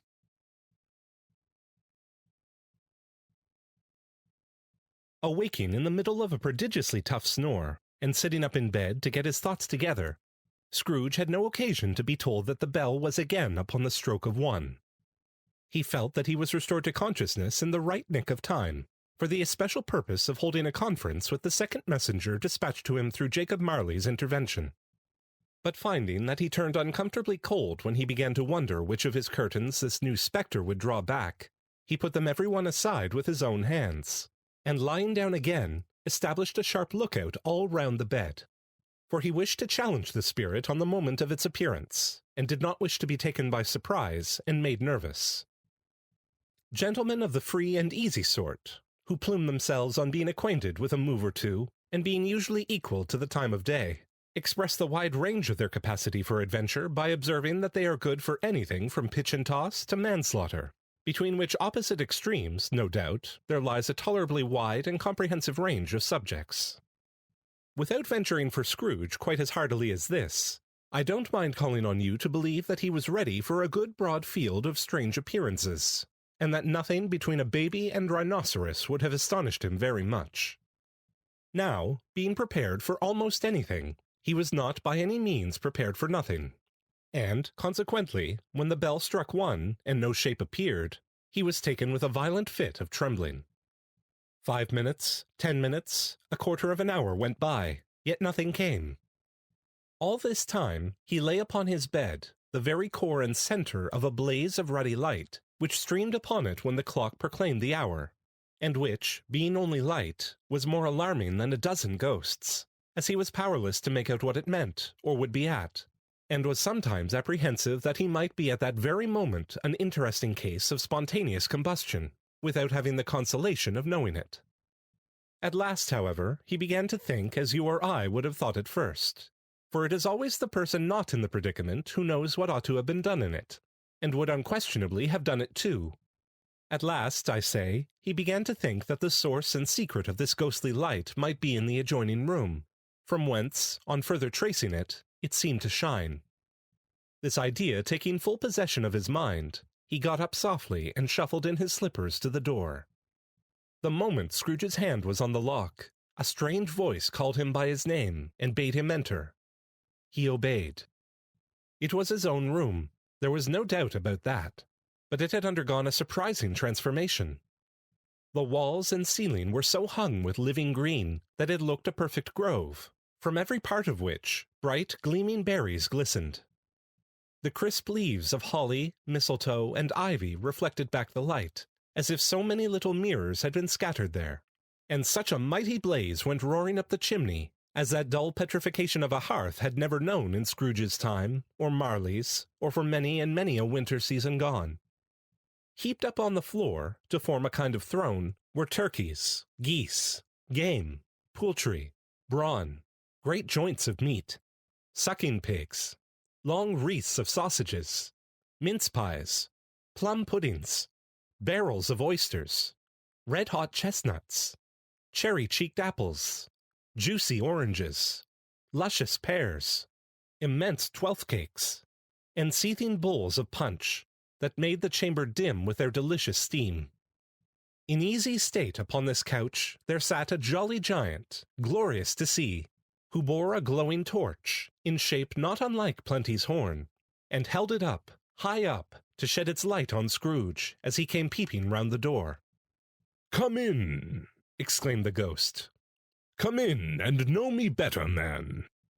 Scrooge entered timidly, and hung his head before this spirit. He was not the dogged Scrooge he had been, and though the spirit's eyes were clear and kind, he did not like to meet them. "I am the ghost of Christmas Present," said the spirit. "Look upon me." Scrooge reverently did so. It was clothed in one simple green robe, or mantle, bordered with white fur. This garment hung so loosely on the figure that its capacious breast was bare, as if disdaining to be warded or concealed by any artifice. Its feet, observable beneath the ample folds of the garment, were also bare, and on its head it wore no other covering than a holly wreath, set here and there with shining icicles. Its dark brown curls were long and free as its genial face, its sparkling eye, its open hand, its cheery voice, its unconstrained demeanor, and its joyful air. Girded round its middle was an antique scabbard, but no sword was in it, and the ancient sheath was eaten up with rust. "You have never seen the like of me before," exclaimed the spirit. "Never," Scrooge made answer to it. "Have never walked forth with the younger members of my family, meaning, for I am very young, my elder brothers born in these later years?" pursued the phantom. "I don't think I have," said Scrooge. "I am afraid I have not. Have you had many brothers, spirit?" "More than 1,800, said the ghost. "A tremendous family to provide for," muttered Scrooge. The ghost of Christmas Present rose. "Spirit," said Scrooge submissively, "conduct me where you will. I went forth last night on compulsion, and I learnt a lesson which is working now. Tonight, if you have aught to teach me, let me profit by it." "Touch my robe." Scrooge did as he was told and held it fast. Holly, mistletoe, red berries, ivy, turkeys, geese, game, poultry, brawn, meat, pigs, sausages, oysters, pies, puddings, fruit, and punch all vanished instantly. So did the room, the fire, the ruddy glow, the hour of night, and they stood in the city streets on Christmas morning, where, for the weather was severe, the people made a rough but brisk and not unpleasant kind of music in scraping the snow from the pavement in front of their dwellings and from the tops of their houses, whence it was mad delight to the boys to see it come plumping down into the road below, and splitting into artificial little snowstorms. The house fronts looked black enough, and the windows blacker, contrasting with the smooth white sheet of snow upon the roofs, and with the dirtier snow upon the ground, which last deposit had been ploughed up in deep furrows by the heavy wheels of carts and wagons, furrows that crossed and recrossed each other hundreds of times where the great streets branched off, and made intricate channels, hard to trace in the thick yellow mud and icy water. The sky was gloomy, and the shortest streets were choked up with a dingy mist, half thawed, half frozen, whose heavier particles descended in a shower of sooty atoms, as if all the chimneys in Great Britain had, by one consent, caught fire, and were blazing away to their dear hearts' content. There was nothing very cheerful in the climate or the town, and yet there was an air of cheerfulness abroad that the clearest summer air and brightest summer sun might have endeavored to diffuse in vain. For the people who were shoveling away on the housetops were jovial and full of glee, calling out to one another from the parapets, and now and then exchanging a facetious snowball, better-natured missile far than many a wordy jest, laughing heartily if it went right, and not less heartily if it went wrong. The poulterers' shops were still half open, and the fruiterers were radiant in their glory. There were great, round, pot-bellied baskets of chestnuts, shaped like the waistcoats of jolly old gentlemen, lolling at the doors, and tumbling out into the street in their apoplectic opulence. There were ruddy, brown-faced, broad-girthed Spanish onions, shining in the fatness of their growth like Spanish friars, and winking from their shelves in wanton slyness at the girls as they went by, and glanced demurely at the hung-up mistletoe. There were pears and apples, clustered high in blooming pyramids. There were bunches of grapes, made in the shopkeeper's benevolence to dangle from conspicuous hooks, that people's mouths might water gratis as they passed. There were piles of filberts, mossy and brown, recalling in their fragrance ancient walks among the woods, and pleasant shufflings ankle-deep through withered leaves. There were Norfolk biffins, squat and swarthy, setting off the yellow of the oranges and lemons, and, in the great compactness of their juicy persons, urgently entreating and beseeching to be carried home in paper bags and eaten after dinner. The very gold and silver fish, set forth among these choice fruits in a bowl, though members of a dull and stagnant-blooded race, appeared to know that there was something going on, and, to a fish, went gasping round and round their little world in slow and passionless excitement. The grocers, oh, the grocers! Nearly closed, with perhaps 2 shutters down, or 1. But through those gaps, such glimpses!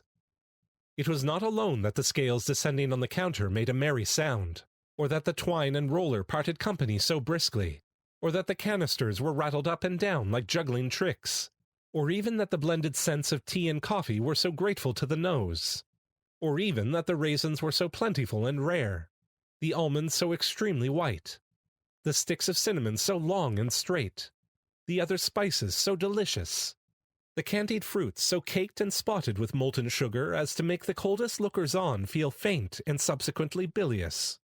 Nor was it that the figs were moist and pulpy, or that the French plums blushed in modest tartness from their highly decorated boxes, or that everything was good to eat and in its Christmas dress.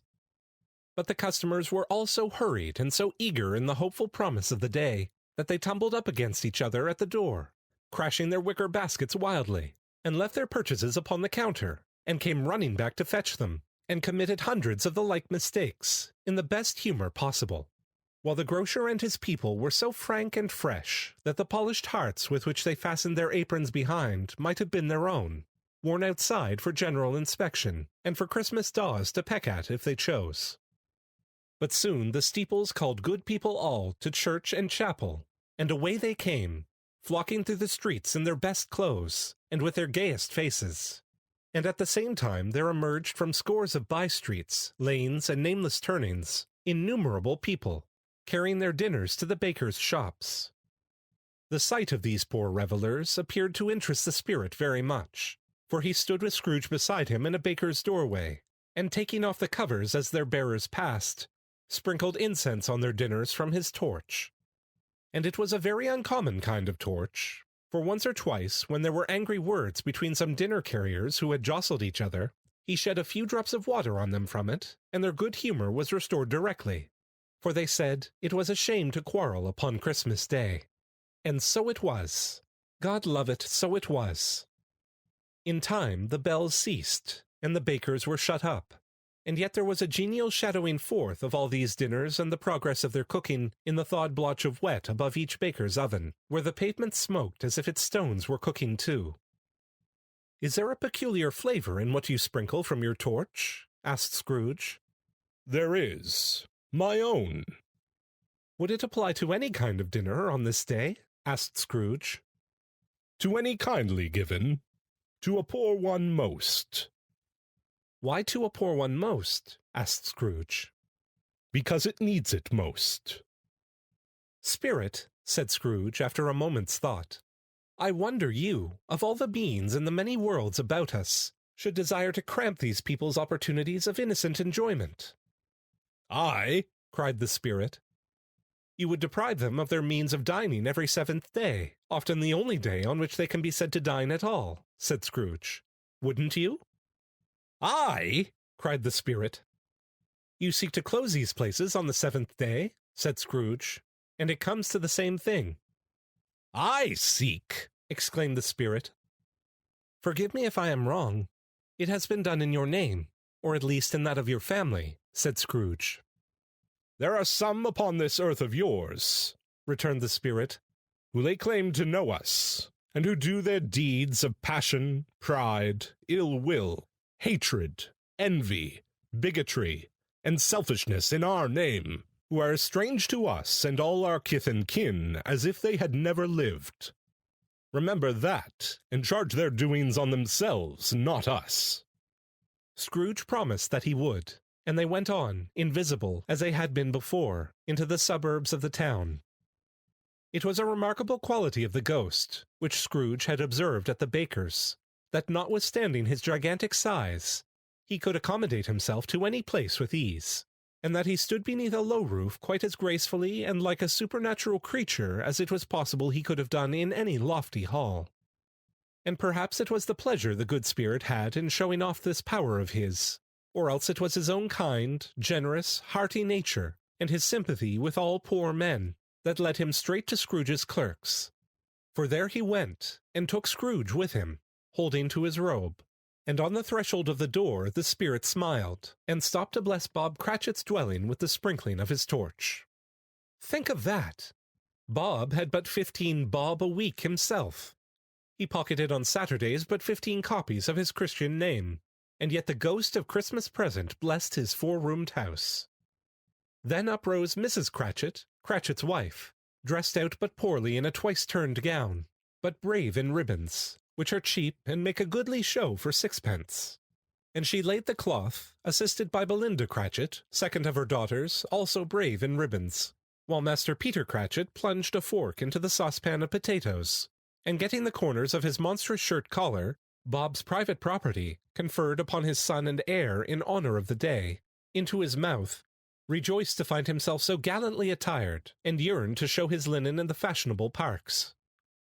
And now 2 smaller Cratchits, boy and girl, came tearing in, screaming that outside the baker's they had smelt the goose, and known it for their own. And basking in luxurious thoughts of sage and onion, these young Cratchits danced about the table, and exalted Master Peter Cratchit to the skies, while he, not proud, although his collars nearly choked him, blew the fire until the slow potatoes bubbling up knocked loudly at the saucepan lid to be let out and peeled. "What has ever got your precious father, then?" said Mrs. Cratchit, "and your brother, Tiny Tim?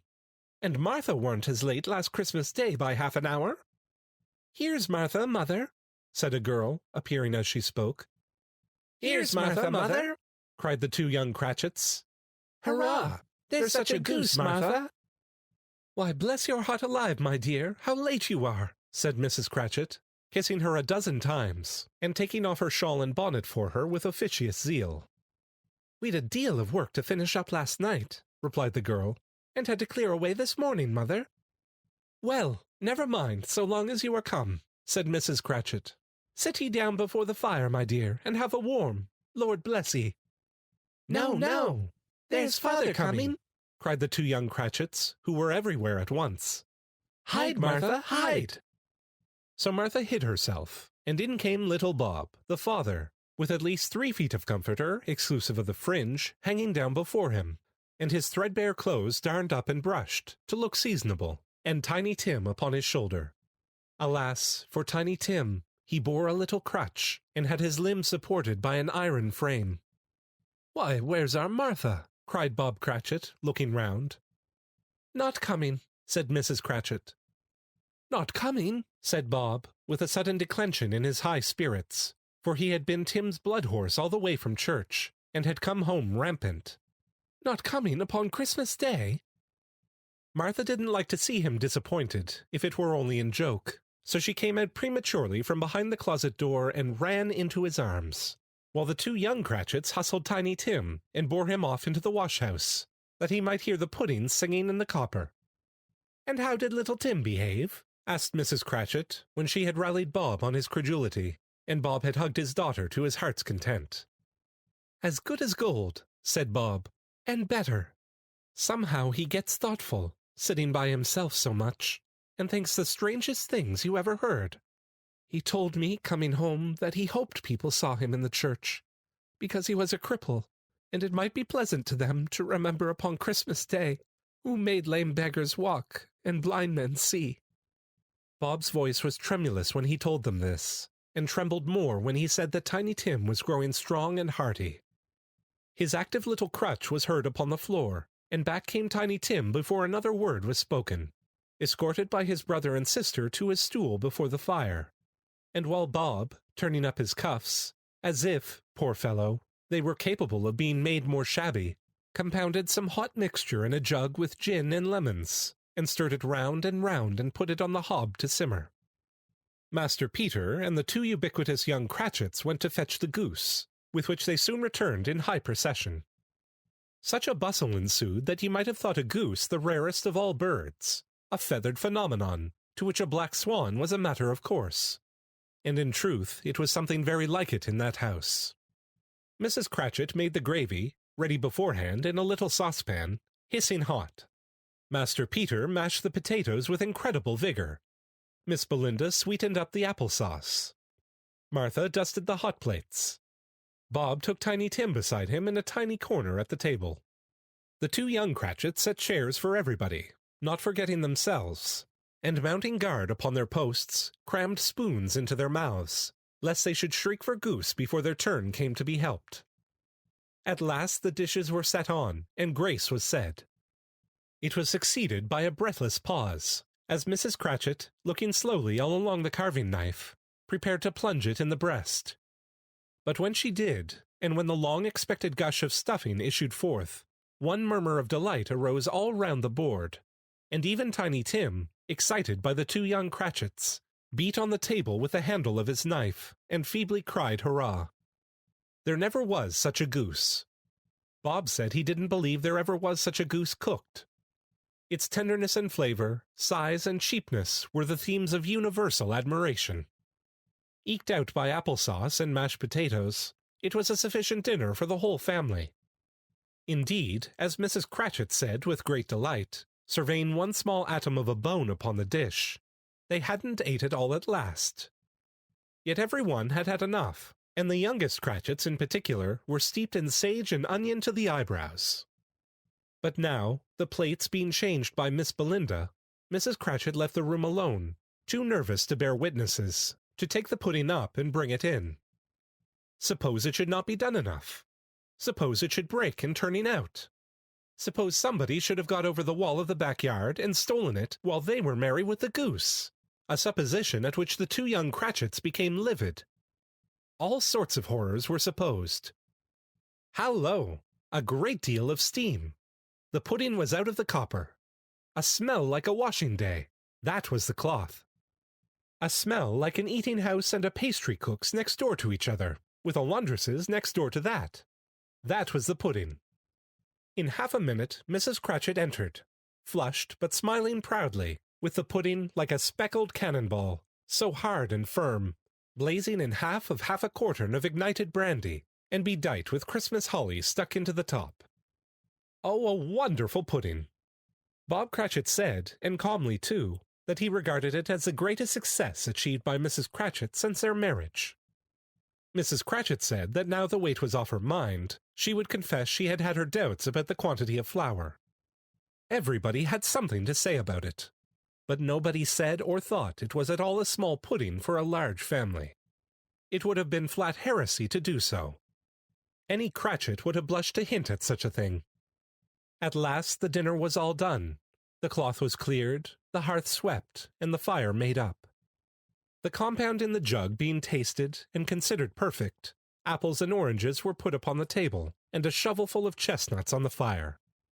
Then all the Cratchit family drew round the hearth, in what Bob Cratchit called a circle, meaning half a one, and at Bob Cratchit's elbow stood the family display of glass, 2 tumblers and a custard cup without a handle. These held the hot stuff from the jug, however, as well as golden goblets would have done, and Bob served it out with beaming looks, while the chestnuts on the fire sputtered and cracked noisily. Then Bob proposed, "A Merry Christmas to us all, my dears. God bless us," which all the family re-echoed. "God bless us, every one," said Tiny Tim, the last of all. He sat very close to his father's side upon his little stool. Bob held his withered little hand in his, as if he loved the child and wished to keep him by his side, and dreaded that he might be taken from him. "Spirit," said Scrooge, with an interest he had never felt before, "tell me if Tiny Tim will live." "I see a vacant seat," replied the ghost, "in the poor chimney corner, and a crutch without an owner, carefully preserved. If these shadows remain unaltered by the future, the child will die." "No, no," said Scrooge. "Oh, no! Kind spirits, say he will be spared." "If these shadows remain unaltered by the future, none other of my race," returned the ghost, "will find him here. What then? If he be like to die, he had better do it, and decrease the surplus population." Scrooge hung his head to hear his own words quoted by the spirit, and was overcome with penitence and grief. "Man," said the ghost, "if man you be in heart, not adamant, forbear that wicked cant until you have discovered what the surplus is, and where it is. Will you decide what men shall live, what men shall die? It may be that in the sight of heaven you are more worthless and less fit to live than millions like this poor man's child. O God, to hear the insect on the leaf pronouncing on the too much life among his hungry brothers in the dust." Scrooge bent before the ghost's rebuke, and trembling cast his eyes upon the ground. But he raised them speedily on hearing his own name. "Mr. Scrooge," said Bob. "I'll give you Mr. Scrooge, the founder of the feast." "The founder of the feast, indeed," cried Mrs. Cratchit, reddening. "I wish I had him here. I'd give him a piece of my mind to feast upon, and I hope he'd have a good appetite for it." "My dear," said Bob, "the children. Christmas Day." "It should be Christmas Day, I am sure," said she, "on which one drinks the health of such an odious, stingy, hard, unfeeling man as Mr. Scrooge. You know he is, Robert. Nobody knows it better than you do, poor fellow." "My dear," was Bob's mild answer, "Christmas Day." "I'll drink his health for your sake and the day's," said Mrs. Cratchit. "Not for his. Long life to him. A Merry Christmas and a Happy New Year. He'll be very merry and very happy, I have no doubt." The children drank the toast after her. It was the first of their proceedings which had no heartiness. Tiny Tim drank it last of all, but he didn't care twopence for it. Scrooge was the ogre of the family. The mention of his name cast a dark shadow on the party, which was not dispelled for full 5 minutes. After it had passed away, they were 10 times merrier than before, from the mere relief of Scrooge the Baleful being done with. Bob Cratchit told them how he had a situation in his eye for Master Peter, which would bring in, if obtained, full 5 and 6pence weekly. The 2 young Cratchits laughed tremendously at the idea of Peter's being a man of business, and Peter himself looked thoughtfully at the fire from between his collars, as if he were deliberating what particular investments he should favor when he came into the receipt of that bewildering income. Martha, who was a poor apprentice at a milliner's, then told them what kind of work she had to do, and how many hours she worked at a stretch, and how she meant to lie abed tomorrow morning for a good long rest, tomorrow being a holiday she passed at home. Also how she had seen a countess and a lord some days before, and how the lord was much about as tall as Peter, at which Peter pulled up his collar so high that you couldn't have seen his head if you had been there. All this time the chestnuts in the jug went round and round, and by they had a song about a lost child traveling in the snow, from Tiny Tim, who had a plaintive little voice, and sang it very well indeed. There was nothing of high mark in this. They were not a handsome family. They were not well dressed. Their shoes were far from being waterproof. Their clothes were scanty, and Peter might have known, and very likely did, the inside of a pawnbroker's. But they were happy, grateful, pleased with one another, and contented with the time. And when they faded, and looked happier yet in the bright sprinklings of the spirit's torch at parting, Scrooge had his eye upon them, and especially on Tiny Tim, until the last. By this time it was getting dark, and snowing pretty heavily, and as Scrooge and the spirit went along the streets, the brightness of the roaring fires in kitchens, parlors, and all sorts of rooms was wonderful. Here the flickering of the blaze showed preparations for a cozy dinner, with hot plates baking through and through before the fire, and deep red curtains, ready to be drawn to shut out cold and darkness. There all the children of the house were running out into the snow to meet their married sisters, brothers, cousins, uncles, aunts, and be the first to greet them. Here again were shadows on the window blind of guests assembling, and there a group of handsome girls, all hooded and fur-booted, and all chattering at once, tripped lightly off to some near neighbor's house, where woe upon the single man who saw them enter, artful witches, well they knew it, in a glow. But if you had judged from the numbers of people on their way to friendly gatherings, you might have thought that no one was at home to give them welcome when they got there, instead of every house expecting company and piling up its fires half chimney high. Blessings on it, how the ghost exalted, how it bared its breadth abreast, and opened its capacious palm, and floated on, outpouring with a generous hand, its bright and harmless mirth on everything within its reach. The very lamplighter who ran on before, dotting the dusky street with specks of light, and who was dressed to spend the evening somewhere, laughed out loudly as the spirit passed, though little kenned the lamplighter that he had any company but Christmas. And now, without a word of warning from the ghost, they stood upon a bleak and desert moor, where monstrous masses of rude stone were cast about, as though it were the burial place of giants, and water spread itself wheresoever it listed, or would have done so but for the frost that held it prisoner, and nothing grew but moss and furze and coarse, rank grass. Down in the west the setting sun had left a streak of fiery red, which glared upon the desolation for an instant, like a sullen eye, and frowning lower, lower, lower yet, was lost in the thick gloom of darkest night. "What place is this?" asked Scrooge. "A place where miners live, who labor in the bowels of the earth," returned the spirit. "But they know me. See?" A light shone from the window of a hut, and swiftly they advanced towards it. Passing through the wall of mud and stone, they found a cheerful company assembled round a glowing fire. An old man and woman, with their children and their children's children, and another generation beyond that, all decked out gaily in their holiday attire. The old man, in a voice that seldom rose above the howling of the wind upon the barren waste, was singing them a Christmas song. It had been a very old song when he was a boy, and from time to time they all joined in the chorus. So surely as they raised their voices, the old man got quite blithe and loud, and so surely as they stopped, his vigor sank again. The spirit did not tarry here, but bade Scrooge hold his robe, and passing on above the moor, sped, whither? Not to see, to see. To Scrooge's horror, looking back, he saw the last of the land, a frightful range of rocks, behind them, and his ears were deafened by the thundering of water, as it rolled and roared, and raged among the dreadful caverns it had worn and fiercely tried to undermine the earth. Built upon a dismal reef of sunken rocks, some league or so from shore, on which the waters chafed and dashed the wild year through, there stood a solitary lighthouse. Great heaps of seaweed clung to its base, and storm birds, born of the wind one might suppose, as seaweed of the water, rose and fell above it like the waves they skimmed.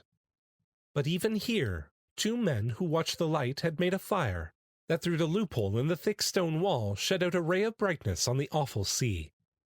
Joining their horny hands over the rough table at which they sat, they wished each other Merry Christmas in their can of grog, and one of them, the elder too, with his face all damaged and scarred with hard weather, as the figurehead of an old ship might be, struck up a sturdy song that was like a gale in itself. Again the ghost sped on, above the black and heaving sea, on, until, being far away, as he told Scrooge, from any shore, they lighted on a ship. They stood beside the helmsman at the wheel, the lookout in the bow, the officers who had the watch, dark, ghostly figures in their several stations, but every man among them hummed a Christmas tune, or had a Christmas thought, or spoke below his breath to his companion of some bygone Christmas day, with homeward hopes belonging to it. And every man on board, waking or sleeping, good or bad, had had a kinder word for another on that day than on any day in the year, and had shared to some extent in its festivities, and had remembered those he cared for at a distance, and had known that they delighted to remember him. It was a great surprise to Scrooge, while listening to the moaning of the wind, and thinking what a solemn thing it was to move on through the lonely darkness over an unknown abyss, whose depths were secrets as profound as death. It was a great surprise to Scrooge, while thus engaged, to hear a hearty laugh. It was a much greater surprise to Scrooge to recognize it as his own nephew's, and to find himself in a bright, dry, gleaming room, with the spirit standing smiling by his side, and looking at that same nephew with approving affability. "Ha ha!" laughed Scrooge's nephew. "Ha ha ha!" If you should happen, by any unlikely chance, to know a man more blessed in a laugh than Scrooge's nephew, all I can say is, I should like to know him too. Introduce him to me, and I'll cultivate his acquaintance. It is a fair, even-handed, noble adjustment of things, that while there is infection in disease and sorrow, there is nothing in the world so irresistibly contagious as laughter and good humor. When Scrooge's nephew laughed in this way, holding his sides, rolling his head, and twisting his face into the most extravagant contortions, Scrooge's niece, by marriage, laughed as heartily as he, and their assembled friends, being not a bit behindhand, roared out lustily.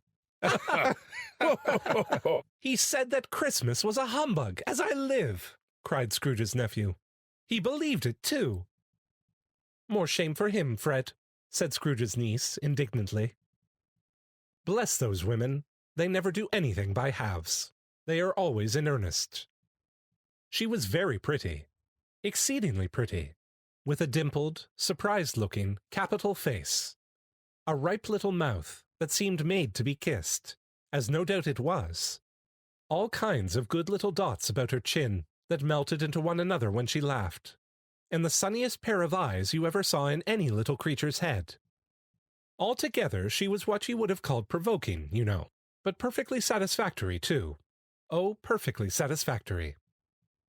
"He's a comical old fellow," said Scrooge's nephew. "That's the truth, and not so pleasant as he might be. However, his offences carry their own punishment, and I have nothing to say against him." "I'm sure he is very rich, Fred," hinted Scrooge's niece. "At least, you always tell me so." "What of that, my dear?" said Scrooge's nephew. "His wealth is of no use to him. He don't do any good with it. He don't make himself comfortable with it. He hasn't the satisfaction of thinking that he is ever going to benefit us with it." "I have no patience with him," observed Scrooge's niece. Scrooge's niece's sisters, and all the other ladies, expressed the same opinion. "Oh, I have," said Scrooge's nephew. "I am sorry for him. I couldn't be angry with him if I tried. Who suffers by his ill whims? Himself, always. Here, he takes it into his head to dislike us, and he won't come and dine with us. What's the consequence? He don't lose much of a dinner." "Indeed, I think he loses a very good dinner," interrupted Scrooge's niece. Everybody else said the same, and they must be allowed to have been competent judges, because they had just had dinner, and, with the dessert upon the table, were clustered round the fire by lamplight. "Well, I'm very glad to hear it," said Scrooge's nephew, "because I haven't great faith in these young housekeepers. What do you say, Topper?" Topper had clearly got his eye upon one of Scrooge's niece's sisters, for he answered that a bachelor was a wretched outcast, who had no right to express an opinion on the subject. Whereat Scrooge's niece's sister, the plump one with the lace tucker, not the one with the roses, blushed. "Do go on, Fred," said Scrooge's niece, clapping her hands. "He never finishes what he begins to say. He is such a ridiculous fellow." Scrooge's nephew revelled in another laugh, and as it was impossible to keep the infection off, though the plump sister tried hard to do it with aromatic vinegar, his example was unanimously followed. "I was only going to say," said Scrooge's nephew, "that the consequence of his taking a dislike to us, and not making merry with us, is, as I think, that he loses some pleasant moments, which could do him no harm. I am sure he loses pleasanter companions than he can find in his own thoughts, either in his mouldy old office or his dusty chambers. I mean to give him the same chance every year, whether he likes it or not, for I pity him. He may rail at Christmas till he dies, but he can't help thinking better of it. I defy him, if he finds me going there in good temper, year after year, and saying, 'Uncle Scrooge, how are you?' If it only puts him in the vein to leave his poor clerk £50, that's something, and I think I shook him yesterday." It was their turn to laugh now, at the notion of his shaking Scrooge.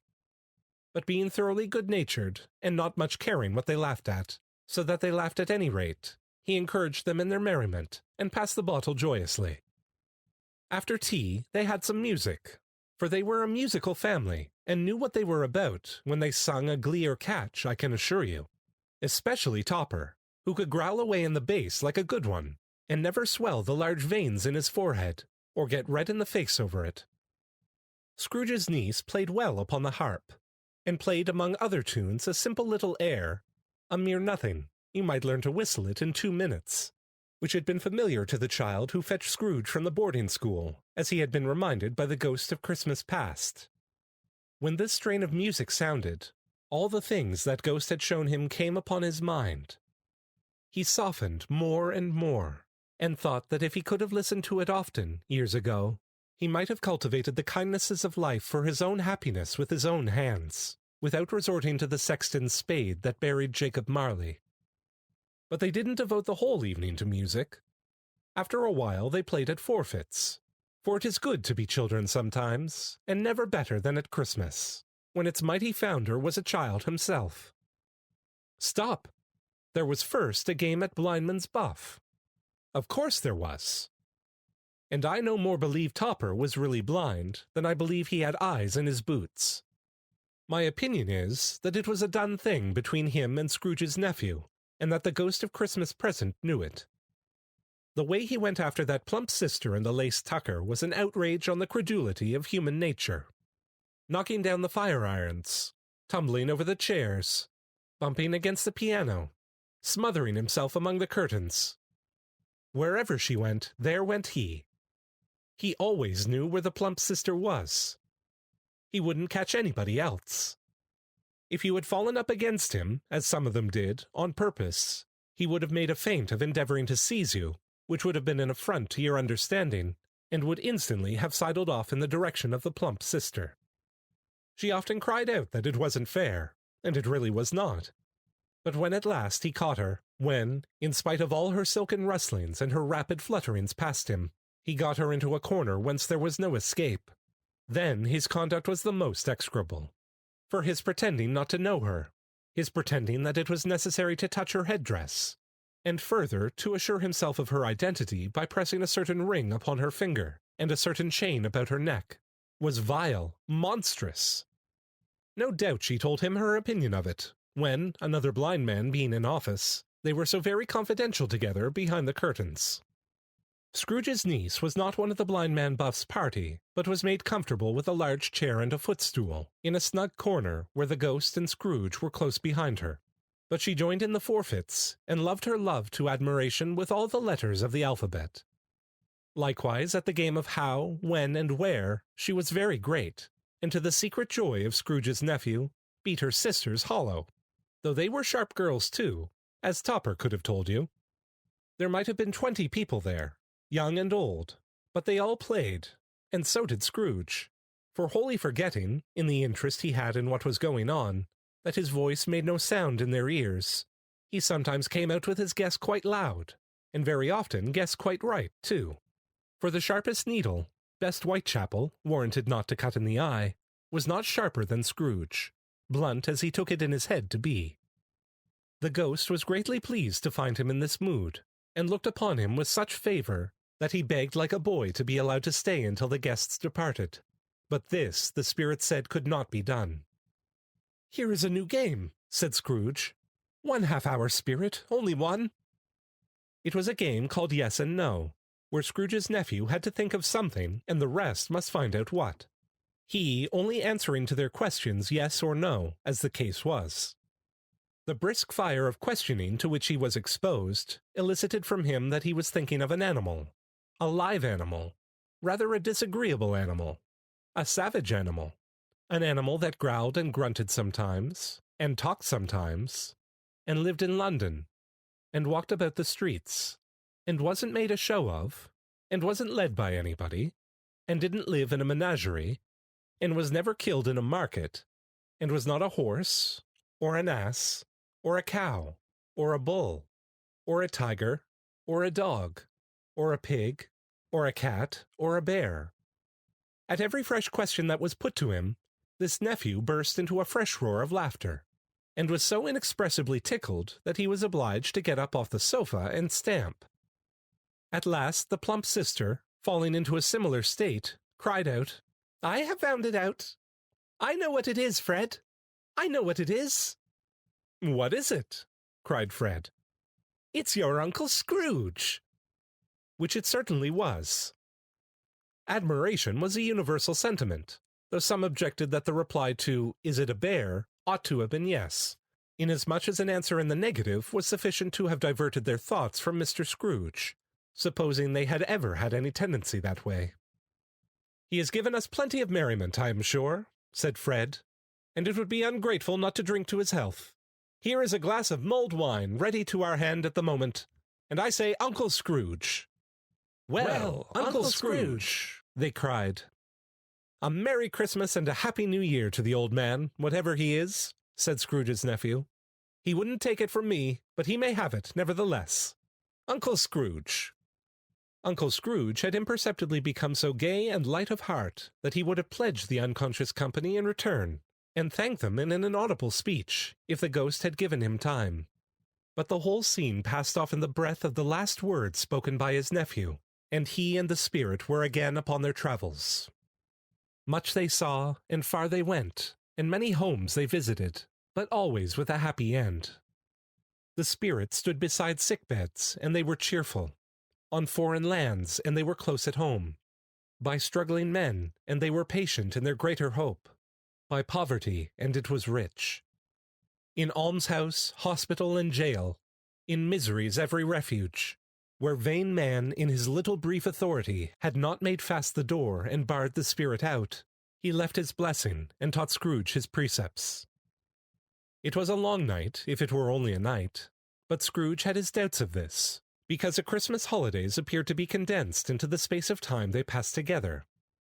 It was strange, too, that while Scrooge remained unaltered in his outward form, the ghost grew older, clearly older. Scrooge had observed this change, but never spoke of it until they left a children's Twelfth Night party, when, looking at the spirit as they stood together in an open place, he noticed that its hair was grey. "Are spirits' lives so short?" asked Scrooge. "My life upon this globe is very brief," replied the ghost. "It ends tonight." "Tonight?" cried Scrooge. "Tonight at midnight. Hark! The time is drawing near." The chimes were ringing the 11:15 at that moment. "Forgive me if I am not justified in what I ask," said Scrooge, looking intently at the spirit's robe. "But I see something strange and not belonging to yourself protruding from your skirts. Is it a foot or a claw?" "It might be a claw, for the flesh there is upon it," was the spirit's sorrowful reply. "Look here." From the foldings of its robe it brought 2 children, wretched, abject, frightful, hideous, miserable. They knelt down at its feet, and clung upon the outside of its garment. "Oh, man, look here. Look down here," exclaimed the ghost. They were a boy and girl, yellow, meager, ragged, scowling, wolfish, but prostrate too in their humility. Where graceful youth should have filled their features out, and touched them with its freshest tints, a stale and shriveled hand, like that of age, had pinched and twisted them, and pulled them into shreds. Where angels might have sat enthroned, devils lurked, and glared out, menacing. No change, no degradation, no perversion of humanity in any grade, through all the mysteries of wonderful creation, has monsters half so horrible and dread. Scrooge started back, appalled. Having them shown to him in this way, he tried to say they were fine children, but the words choked themselves, rather than be parties to a lie of such enormous magnitude. "Spirit, are they yours?" Scrooge could say no more. "They are man's," said the spirit, looking down upon them. "And they cling to me, appealing from their fathers. This boy is ignorance, this girl is want. Beware them both, and all of their degree. But most of all beware this boy, for on his brow I see that written which is doom, unless the writing be erased. Deny it," cried the spirit, stretching out its hand towards the city. "Slander those who tell it ye. Admit it for your own factious purposes, and make it worse, and bide the end." "Have they no refuge or resource?" cried Scrooge. "Are there no prisons?" said the spirit, turning on him for the last time with his own words. "Are there no workhouses?" The bell struck 12. Scrooge looked about him for the ghost, and saw it not. As the last stroke ceased to vibrate, he remembered the prediction of old Jacob Marley, and lifting up his eyes, beheld a solemn phantom, draped and hooded, coming like a mist along the ground towards him.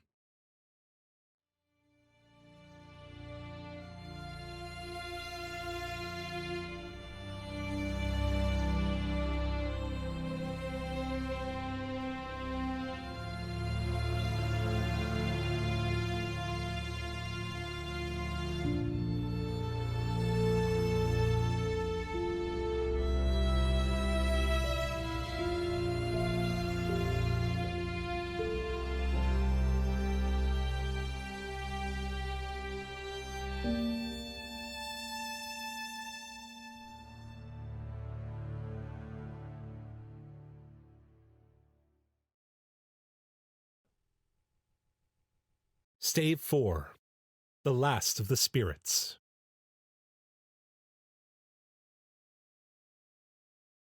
The phantom slowly, gravely, silently approached. When it came near him, Scrooge bent down upon his knee, for in the very air through which this spirit moved, it seemed to scatter gloom and mystery. It was shrouded in a deep black garment, which concealed its head, its face, its form, and left nothing of it visible save one outstretched hand. But for this it would have been difficult to detach its figure from the night, and separate it from the darkness by which it was surrounded. He felt that it was tall and stately when it came beside him, and that its mysterious presence filled him with a solemn dread. He knew no more, for the spirit neither spoke nor moved. "I am in the presence of the ghost of Christmas yet to come," said Scrooge. The spirit answered not, but pointed onward with its hand. "You are about to show me shadows of the things that have not happened, but will happen in the time before us," Scrooge pursued. "Is that so, spirit?" The upper portion of the garment was contracted for an instant in its folds, as if the spirit had inclined its head. That was the only answer he received. Although well used to ghostly company by this time, Scrooge feared the silent shape so much that his legs trembled beneath him, and he found that he could hardly stand when he prepared to follow it. The spirit paused a moment, as observing his condition and giving him time to recover, but Scrooge was all the worse for this. It thrilled him with a vague, uncertain horror to know that behind the dusky shroud there were ghostly eyes intently fixed upon him, while he, though he stretched his own to the utmost, could see nothing but a spectral hand and one great heap of black. "Ghost of the future!" he exclaimed. "I fear you more than any spectre I have seen. But as I know your purpose is to do me good, and as I hope to live to be another man from what I was, I am prepared to bear you company, and do it with a thankful heart. Will you not speak to me?" It gave him no reply. The hand was pointed straight before them. "Lead on," said Scrooge. "Lead on. The night is waning fast, and it is precious time to me, I know. Lead on, spirit."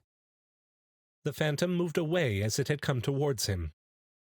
Scrooge followed in the shadow of its dress, which bore him up, he thought, and carried him along. They scarcely seemed to enter the city, for the city rather seemed to spring up about them and encompass them of its own act. But there they were, in the heart of it, on change amongst the merchants, who hurried up and down, and chinked the money in their pockets, and conversed in groups, and looked at their watches, and trifled thoughtfully with their great gold seals, and so forth, as Scrooge had seen them often. The spirit stopped beside one little knot of businessmen. Observing that the hand was pointed to them, Scrooge advanced to listen to their talk. "No," said a great fat man with a monstrous chin. "I don't know much about it, either way. I only know he's dead." "When did he die?" inquired another. "Last night, I believe."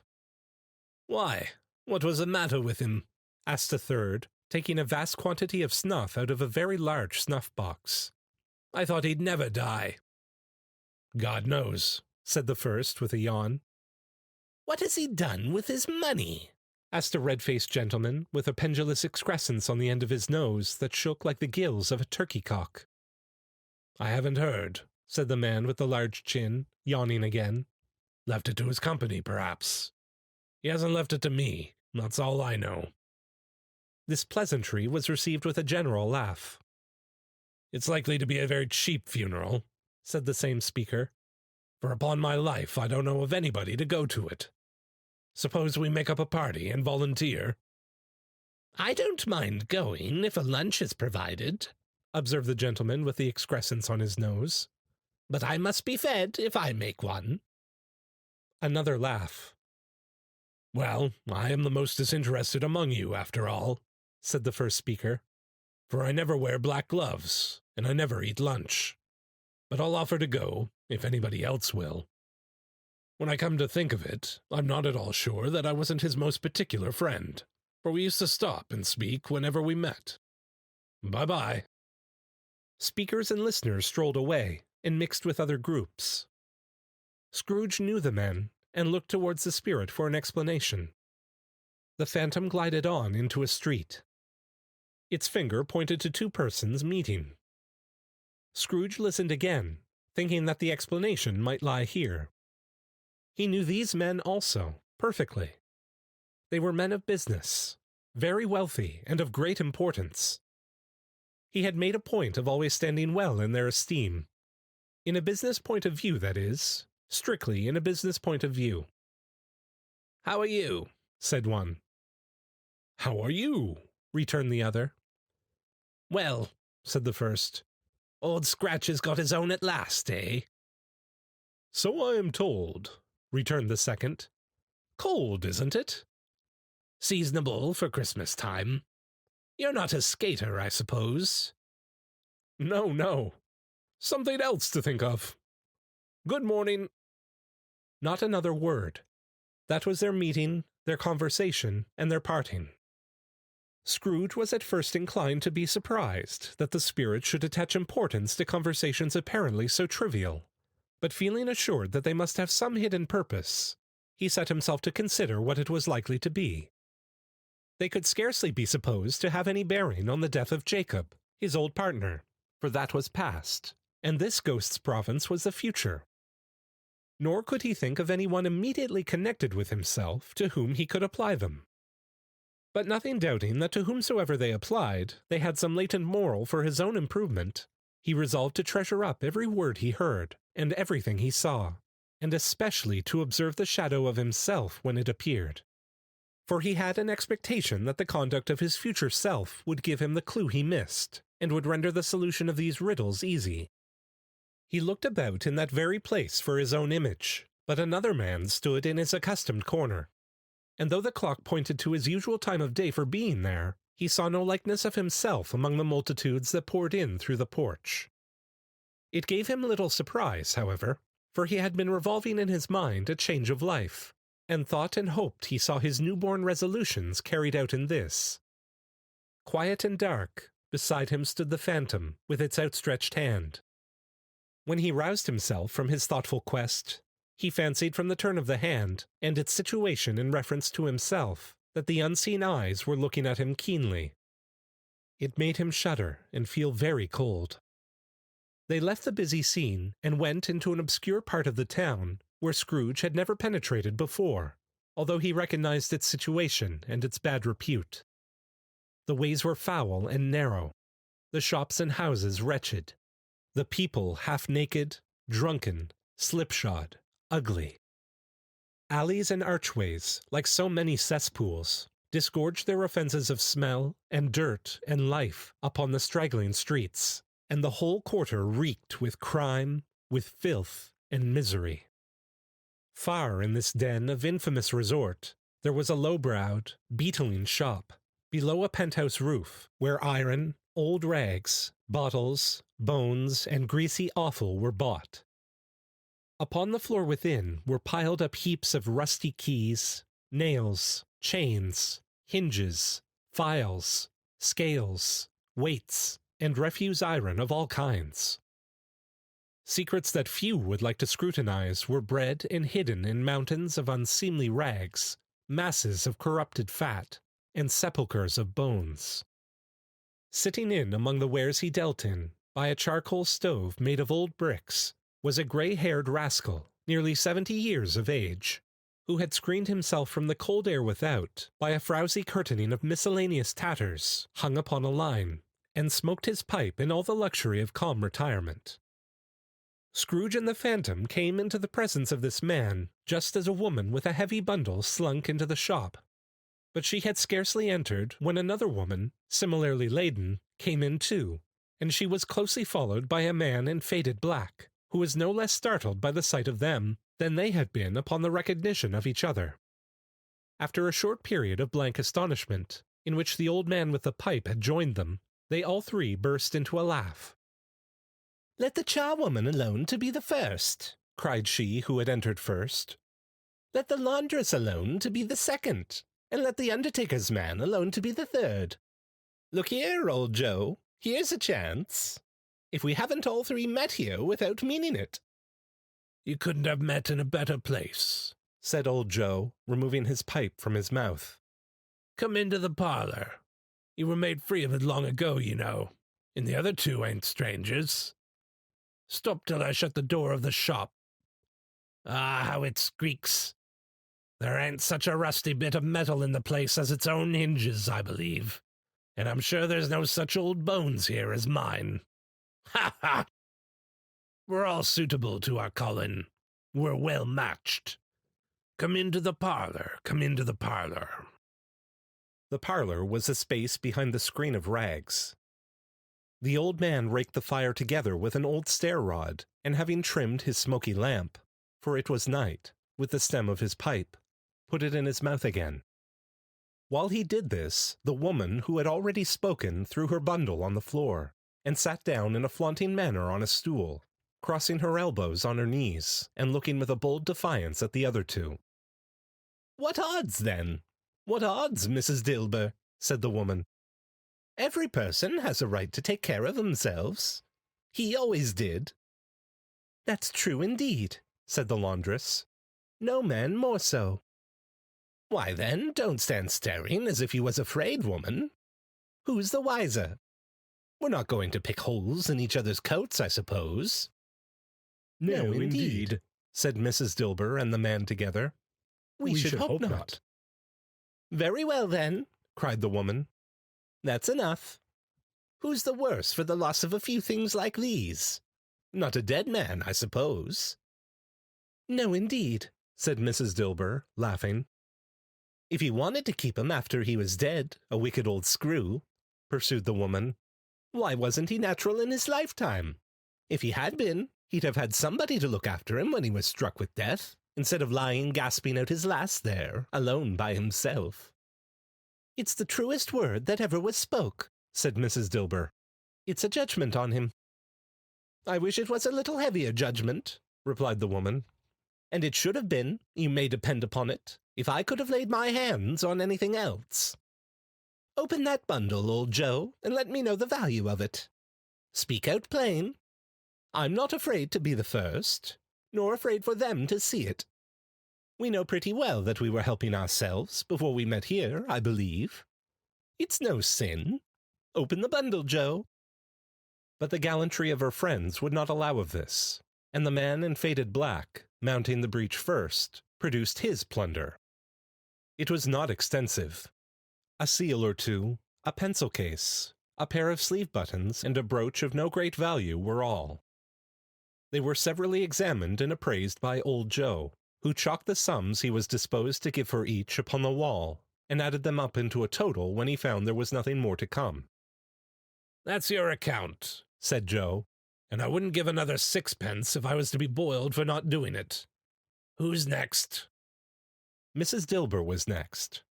Sheets and towels, a little wearing apparel, 2 old-fashioned silver teaspoons, a pair of sugar tongs, and a few boots. Her account was stated on the wall in the same manner. "I always give too much to the ladies. It's a weakness of mine. and that's the way I ruin myself," said old Joe. "That's your account. If you asked me for another penny and made it an open question, I'd repent of being so liberal and knock off half a crown." "And now undo my bundle, Joe," said the first woman. Joe went down on his knees for the greater convenience of opening it, and having unfastened a great many knots, dragged out a large and heavy roll of some dark stuff. "What do you call this?" said Joe.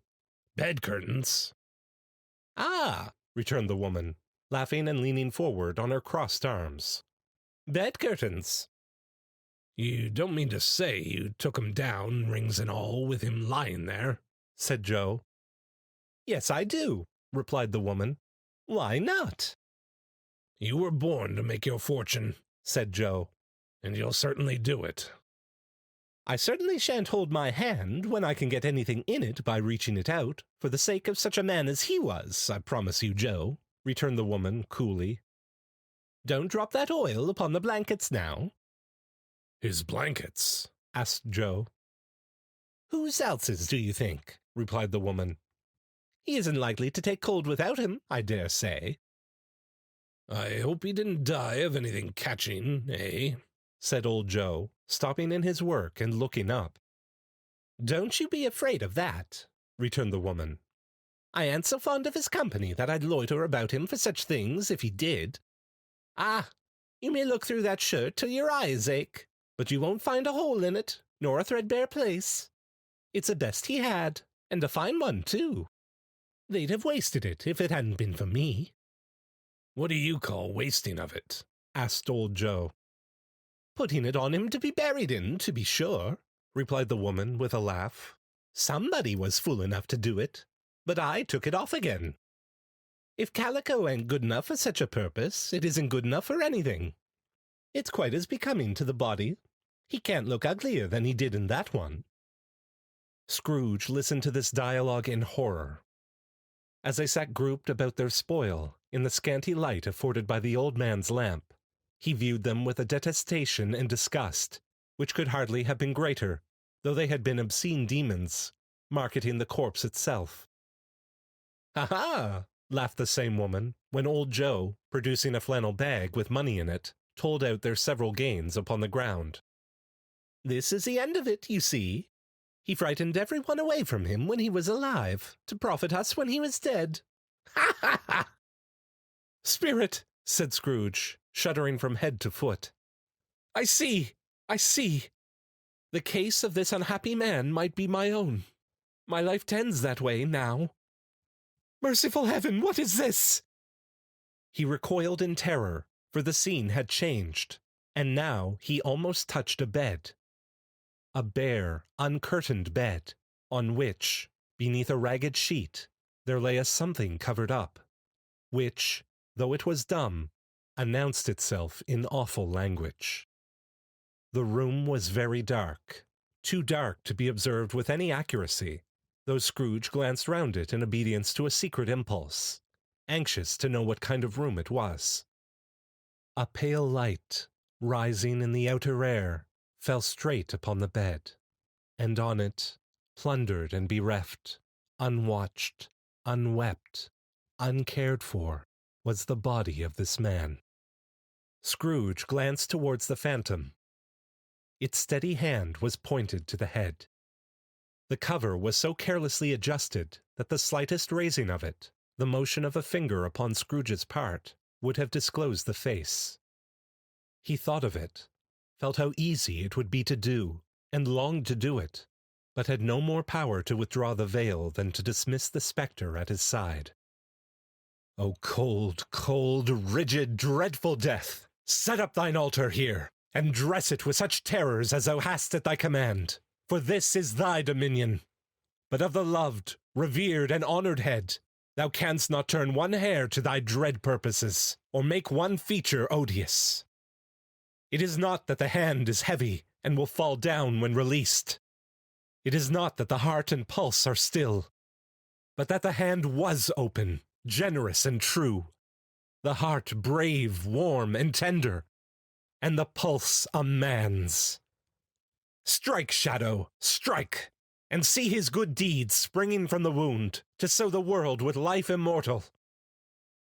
No voice pronounced these words in Scrooge's ears, and yet he heard them when he looked upon the bed. He thought, if this man could be raised up now, what would be his foremost thoughts? Avarice? Hard-dealing? Griping cares? They have brought him to a rich end, truly. He lay in the dark, empty house, with not a man, a woman, or a child to say that he was kind to me in this or that, and for the memory of one kind word, I will be kind to him. A cat was tearing at the door, and there was a sound of gnawing rats beneath the hearthstone. What they wanted in the room of death, and why they were so restless and disturbed, Scrooge did not dare to think. "Spirit," he said, "this is a fearful place. In leaving it, I shall not leave its lesson. Trust me. Let us go." Still the ghost pointed with an unmoved finger to the head. "I understand you," Scrooge returned, "and I would do it if I could. But I have not the power, Spirit. I have not the power." Again it seemed to look upon him. "If there is any person in the town who feels emotion caused by this man's death," said Scrooge, quite agonized, "show that person to me, Spirit. I beseech you." The phantom spread its dark robe before him for a moment, like a wing, and withdrawing it, revealed a room by daylight, where a mother and her children were. She was expecting someone, and with anxious eagerness, for she walked up and down the room, started at every sound, looked out from the window, glanced at the clock, tried, but in vain, to work with her needle, and could hardly bear the voices of the children in their play. At length the long-expected knock was heard. She hurried to the door and met her husband, a man whose face was careworn and depressed, though he was young. There was a remarkable expression in it now, a kind of serious delight of which he felt ashamed, and which he struggled to repress. He sat down to the dinner that had been hoarding for him by the fire, and when she asked him faintly what news, which was not until after a long silence, he appeared embarrassed how to answer. "Is it good," she said, "or bad?" to help him. "Bad," he answered. "We are quite ruined." "No, there is hope yet, Caroline." "If he relents," she said, amazed, "there is. Nothing is past hope if such a miracle has happened." "He is past relenting," said her husband. "He is dead." She was a mild and patient creature if her face spoke truth, but she was thankful in her soul to hear it, and she said so with clasped hands. She prayed forgiveness the next moment, and was sorry, but the first was the emotion of her heart. "What the half-drunken woman whom I told you of last night said to me, when I tried to see him and obtain a week's delay, and what I thought was a mere excuse to avoid me, turns out to have been quite true. He was not only very ill, but dying then." "To whom will our debt be transferred?" "I don't know, but before that time we shall be ready with the money. And even though we were not, it would be a bad fortune indeed to find so merciless a creditor in his successor. We may sleep tonight with light hearts, Caroline." Yes, soften it as they would, their hearts were lighter. The children's faces, hushed and clustered round to hear what they so little understood, were brighter, and it was a happier house for this man's death. The only emotion that the ghost could show him, caused by the event, was one of pleasure. "Let me see some tenderness connected with a death," said Scrooge, "or that dark chamber, Spirit, which we left just now, will be forever present to me." The ghost conducted him through several streets familiar to his feet, and as they went along, Scrooge looked here and there to find himself, but nowhere was he to be seen. They entered poor Bob Cratchit's house, the dwelling he had visited before, and found the mother and the children seated round the fire. Quiet, very quiet. The noisy little Cratchits were as still as statues in one corner, and sat looking up at Peter, who had a book before him.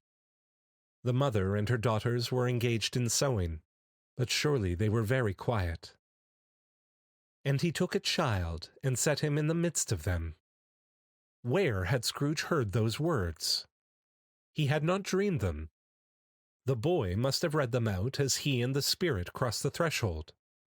Why did he not go on? The mother laid her work upon the table and put her hand up to her face. "The color hurts my eyes," she said. The color. Ah, poor Tiny Tim. "They're better now again," said Cratchit's wife. "It makes them weak by candlelight, and I wouldn't show weak eyes to your father when he comes home for the world. It must be near his time." "Past it, rather," Peter answered, shutting up his book. "But I think he has walked a little slower than he used these few last evenings, Mother." They were very quiet again. At last she said, and in a steady, cheerful voice that only faltered once, "I have known him to walk with Tiny Tim upon his shoulder, very fast indeed." "And so have I," cried Peter. "Often." "And so have I," exclaimed another. So had all. "But he was very light to carry," she resumed, intent upon her work. "And his father loved him so, that it was no trouble. And there is your father at the door." She hurried out to meet him, and little Bob, in his comforter, he had need of it, poor fellow, came in. His tea was ready for him on the hob, and they all tried who should help him to it most. Then the two young Cratchits got upon his knees and laid, each child a little cheek, against his face, as if they said, "Don't mind it, father. Don't be grieved." Bob was very cheerful with them, and spoke pleasantly to all the family. He looked at the work upon the table, and praised the industry and speed of Mrs. Cratchit and the girls. They would be done long before Sunday, he said. "Sunday? You went today, then, Robert?" said his wife. "Yes, my dear," returned Bob. "I wish you could have gone. It would have done you good to see how green a place it is. But you'll see it often. I promised him that I would walk there on a Sunday." "My little child," cried Bob. "My little child." He broke down all at once. He couldn't help it. If he could have helped it, he and his child would have been farther apart, perhaps, than they were. He left the room, and went upstairs into the room above, which was lighted cheerfully, and hung with Christmas. There was a chair set close beside the child, and there were signs of someone having been there lately. Poor Bob sat down in it, and when he had thought a little and composed himself, he kissed the little face. He was reconciled to what had happened, and went down again quite happy. They drew about the fire and talked, the girls and mother working still. Bob told them of the extraordinary kindness of Mr. Scrooge's nephew, whom he had scarcely seen but once, and who, meeting him in the street that day, and seeing that he looked just a little down, you know, said Bob, inquired what had happened to distress him. "On which," said Bob, "for he is the pleasantest spoken gentleman you ever heard, I told him. 'I am heartily sorry for it, Mr. Cratchit,' he said, 'and heartily sorry for your good wife.' By the by, how he ever knew that, I don't know." "Knew what, my dear?" "Why, that you were a good wife," replied Bob. "Everybody knows that," said Peter. "Very well observed, my boy," cried Bob. "I hope they do. 'Heartily sorry,' he said, 'for your good wife. If I can be of service to you in any way,' he said, giving me his card, 'that's where I live. Pray come to me.'" "Now it wasn't," cried Bob, "for the sake of anything he might be able to do for us, so much as for his kind way, that this was quite delightful. It really seemed as if he had known our Tiny Tim, and felt with us." "I'm sure he's a good soul," said Mrs. Cratchit. "You would be surer of it, my dear," returned Bob, "if you saw and spoke to him. I shouldn't be at all surprised, mark what I say, if he got Peter a better situation." "Only hear that, Peter," said Mrs. Cratchit. "And then," cried one of the girls, "Peter will be keeping company with someone, and setting up for himself." "Get along with you," retorted Peter, grinning. "It's just as likely as not," said Bob. One of these days. There's plenty of time for that, my dear. But however and whenever we part from one another, I am sure we shall none of us forget poor Tiny Tim. Shall we? Or this first parting that there was among us? Never, Father, cried they all. And I know, said Bob, I know, my dears, that when we recollect how patient and how mild he was, although he was a little child, we shall not quarrel easily among ourselves and forget poor Tiny Tim in doing it. No, never, Father, they all cried again. I am very happy, said little Bob. I am very happy. Mrs. Cratchit kissed him, his daughters kissed him, the 2 young Cratchits kissed him, and Peter and himself shook hands. Spirit of Tiny Tim, thy childish essence was from God. Spectre, said Scrooge, something informs me that our parting moment is at hand. I know it, but I know not how. Tell me what man that was whom we saw lying dead. The ghost of Christmas yet to come conveyed him, as before, though at a different time, he thought. Indeed, there seemed no order in these latter visions, save that they were in the future, into the resorts of businessmen, but showed him not himself. Indeed, the spirit did not stay for anything, but went straight on, as to the end just now desired, until besought by Scrooge to tarry for a moment. This court, said Scrooge, through which we hurry now is where my place of occupation is, and has been for a length of time. I see the house. Let me behold what I shall be in days to come. The spirit stopped. The hand was pointed elsewhere. The house is yonder, Scrooge exclaimed. Why do you point away? The inexorable finger underwent no change. Scrooge hastened to the window of his office and looked in.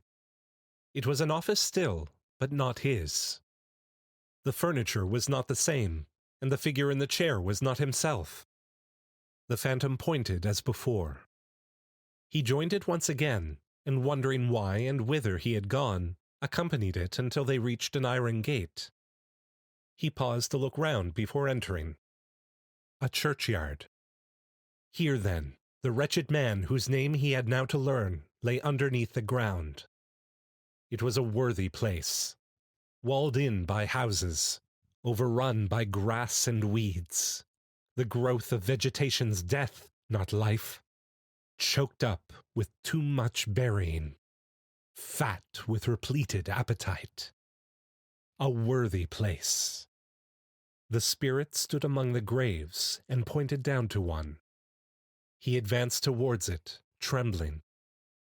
The phantom was exactly as it had been, but he dreaded that he saw new meaning in its solemn shape. Before I draw nearer to that stone to which you point, said Scrooge, answer me one question. Are these the shadows of the things that will be, or are they shadows of things that may be only? Still, the ghost pointed downward to the grave by which it stood. Men's courses will foreshadow certain ends, to which, if persevered in, they must lead, said Scrooge. But if the courses be departed from, the ends will change. Say it is thus with what you show me. The spirit was immovable as ever. Scrooge crept towards it, trembling as he went, and following the finger, read upon the stone of the neglected grave his own name, Ebenezer Scrooge. Am I that man who lay upon the bed? He cried upon his knees. The finger pointed from the grave to him and back again. No, spirit! Oh, no, no! The finger still was there. Spirit, he cried, tight clutching at its robe. Hear me! I am not the man I was. I will not be the man I must have been but for this intercourse. Why, show me this, if I am past all hope. For the first time, the hand appeared to shake. Good spirit, he pursued, as down upon the ground he fell before it. Your nature intercedes for me, and pities me. Assure me that I yet may change these shadows you have shown me by an altered life. The kind hand trembled. I will honor Christmas in my heart, and try to keep it all the year. I will live in the past, the present, and the future. The spirits of all three shall strive within me. I will not shut out the lessons that they teach. Oh, tell me I may sponge away the writing on this stone." In his agony, he caught the spectral hand. It sought to free itself, but he was strong in his entreaty and detained it. The spirit, stronger yet, repulsed him. Holding up his hands in a last prayer to have his fate reversed, he saw an alteration in the phantom's hood and dress. It shrunk, collapsed, and dwindled down into a bedpost.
Stave 5. The End of It.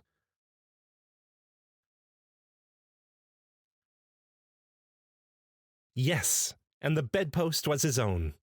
The bed was his own, the room was his own. Best and happiest of all, the time before him was his own, to make amends in. "I will live in the past, the present, and the future," Scrooge repeated as he scrambled out of bed. "The spirits of all three shall strive within me. Oh, Jacob Marley, heaven and the Christmas time be praised for this. I say it on my knees, old Jacob, on my knees." He was so fluttered and so glowing with his good intentions that his broken voice would scarcely answer to his call. He had been sobbing violently in his conflict with the spirit, and his face was wet with tears. "They are not torn down," cried Scrooge, folding one of his bed curtains in his arms. "They are not torn down, rings and all.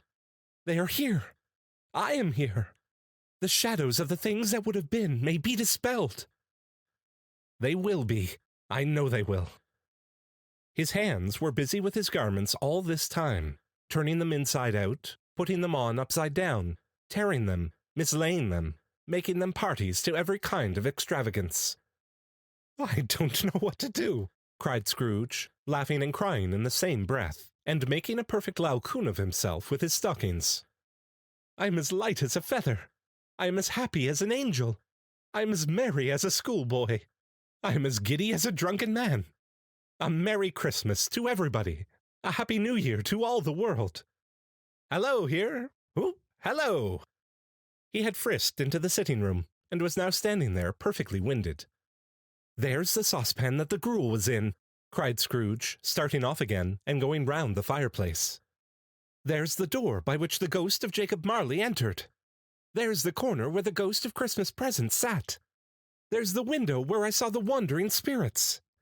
It's all right. It's all true. It all happened." Really, for a man who had been out of practice for so many years, it was a splendid laugh, a most illustrious laugh, the father of a long, long line of brilliant laughs.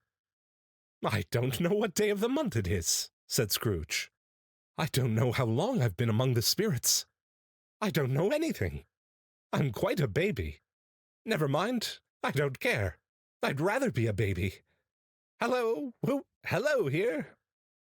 He was checked in his transports by the churches ringing out the lustiest peals he had ever heard. Clash, clang, hammer. Ding, dong, bell. Bell, dong, ding. Hammer, clang, clash. Oh, glorious, glorious. Running to the window, he opened it and put out his head. No fog, no mist. Clear, bright, jovial, stirring cold. Cold, piping for the blood to dance to. Golden sunlight, heavenly sky, sweet, fresh air, merry bells. Oh, glorious, glorious. "What's today?" cried Scrooge, calling downward to a boy in Sunday clothes, who perhaps had loitered in to look about him. "Eh?" returned the boy, with all his might of wonder. "What's today, my fine fellow?" said Scrooge. "Today?" replied the boy. "Why, Christmas Day." "It's Christmas Day," said Scrooge to himself. "I haven't missed it. The spirits have done it all in one night. They can do anything they like. Of course they can. Of course they can. Hello, my fine fellow." "Hello," returned the boy. "Do you know the poulterers in the next street but one, at the corner?" Scrooge inquired. "I should hope I did," replied the lad. "An intelligent boy," said Scrooge. "A remarkable boy. Do you know whether they've sold the prize turkey that was hanging up there? Not the little prize turkey, the big one." "What, the one as big as me?" returned the boy. "What a delightful boy," said Scrooge. "It's a pleasure to talk to him." "Yes, my buck." "It's hanging there now," replied the boy. "Is it?" said Scrooge. "Go and buy it." "What, exclaimed the boy. No, said Scrooge. "I am in earnest. Go and buy it, and tell him to bring it here, that I may give them the direction where to take it. Come back with the man, and I'll give you a shilling. Come back with him in less than 5 minutes, and I'll give you half a crown." The boy was off like a shot. He must have had a steady hand at a trigger who could have got a shot off half so fast. "I'll send it to Bob Cratchit's," whispered Scrooge, rubbing his hands and splitting with a laugh. "He shan't know who sends it. It's twice the size of Tiny Tim. Joe Miller never made such a joke as sending it to Bob's will be." The hand in which he wrote the address was not a steady one, but write it he did, somehow, and went downstairs to open the street door, ready for the coming of the poulterer's man. As he stood there, waiting his arrival, the knocker caught his eye. "I shall love it as long as I live," cried Scrooge, patting it with his hand. "I scarcely ever looked at it before. What an honest expression it has in its face. It's a wonderful knocker. Oh, here's the turkey. Hello, Hoop. How are you? Merry Christmas." It was a turkey. He never could have stood upon his legs, that bird. He would have snapped 'em off short in a minute, like sticks of sealing wax. "Why, it's impossible to carry that to Camden Town," said Scrooge. "You must have a cab." The chuckle with which he said this, and the chuckle with which he paid for the turkey, and the chuckle with which he paid for the cab, and the chuckle with which he recompensed the boy, were only to be exceeded by the chuckle with which he sat down breathless in his chair again, and chuckled till he cried. Shaving was not an easy task, for his hand continued to shake very much, and shaving requires attention, even when you don't dance while you are at it.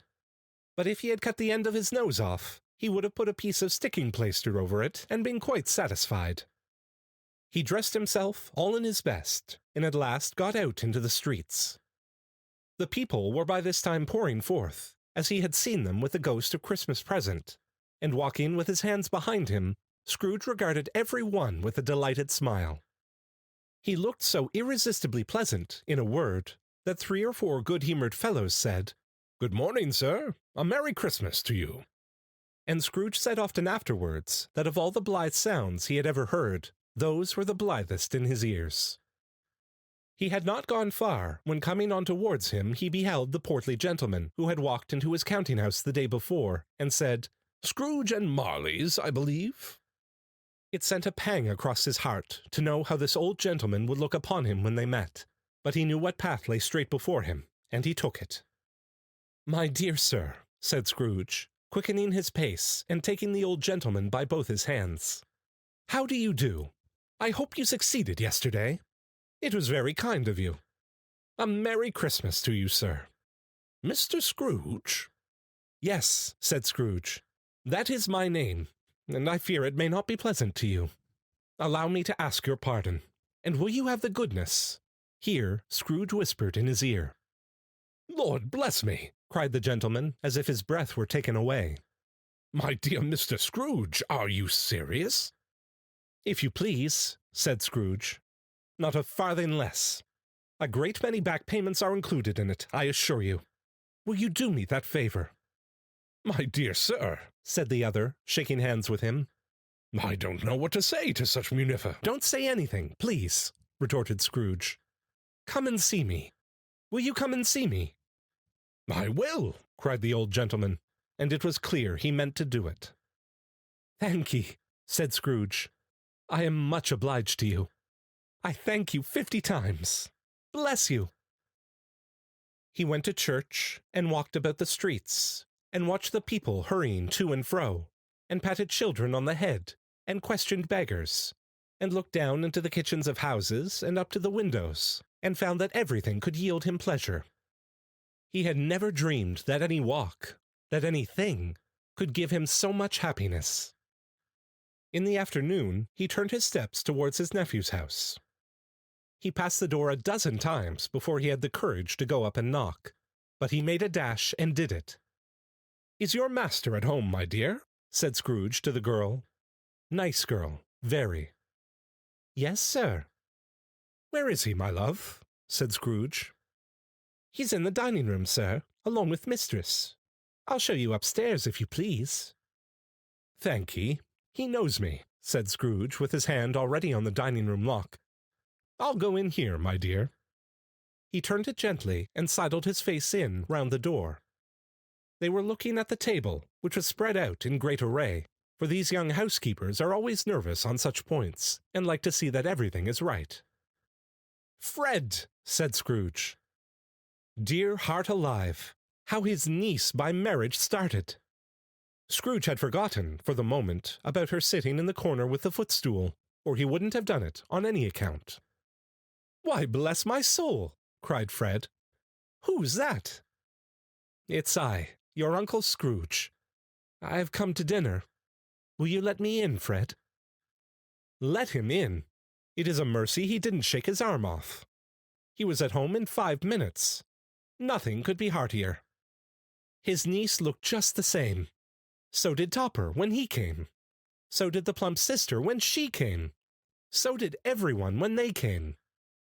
Wonderful party, wonderful games, wonderful unanimity, wonderful happiness. But he was early at the office next morning. Oh, he was early there.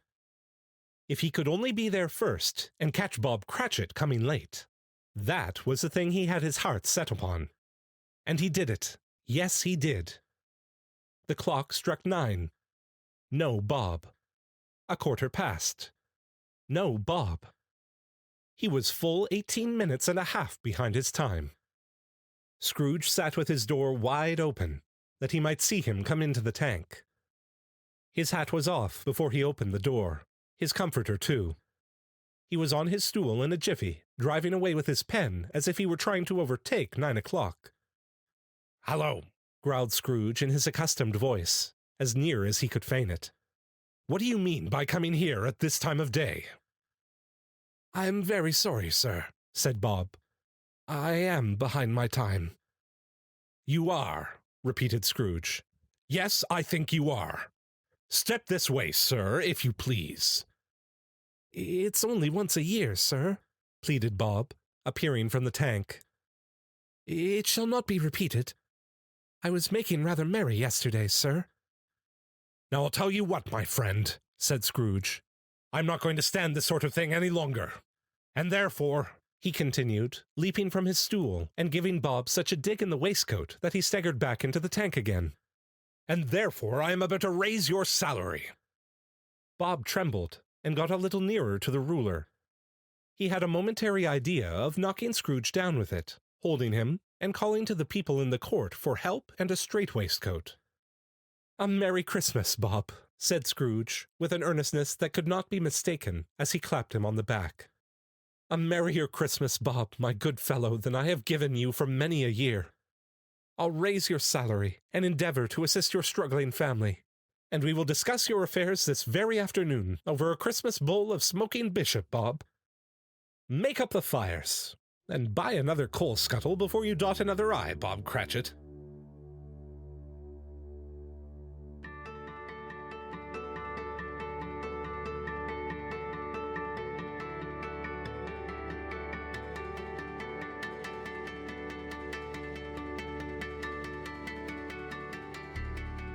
Scrooge was better than his word.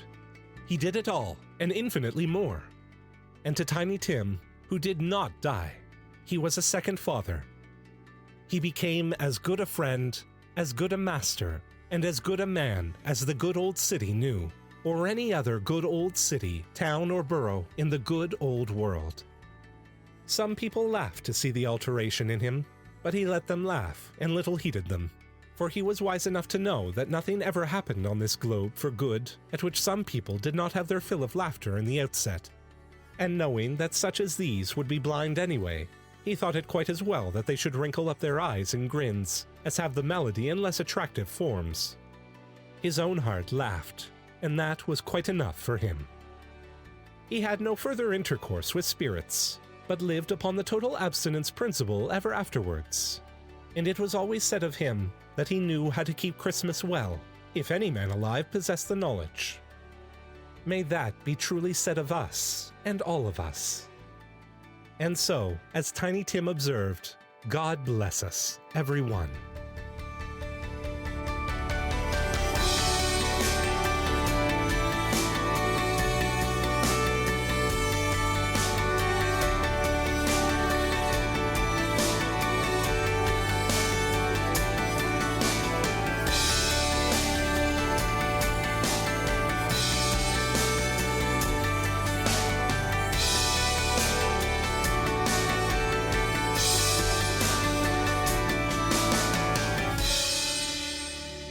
Thank you for listening to this Coffin Road production of A Christmas Carol by Charles Dickens.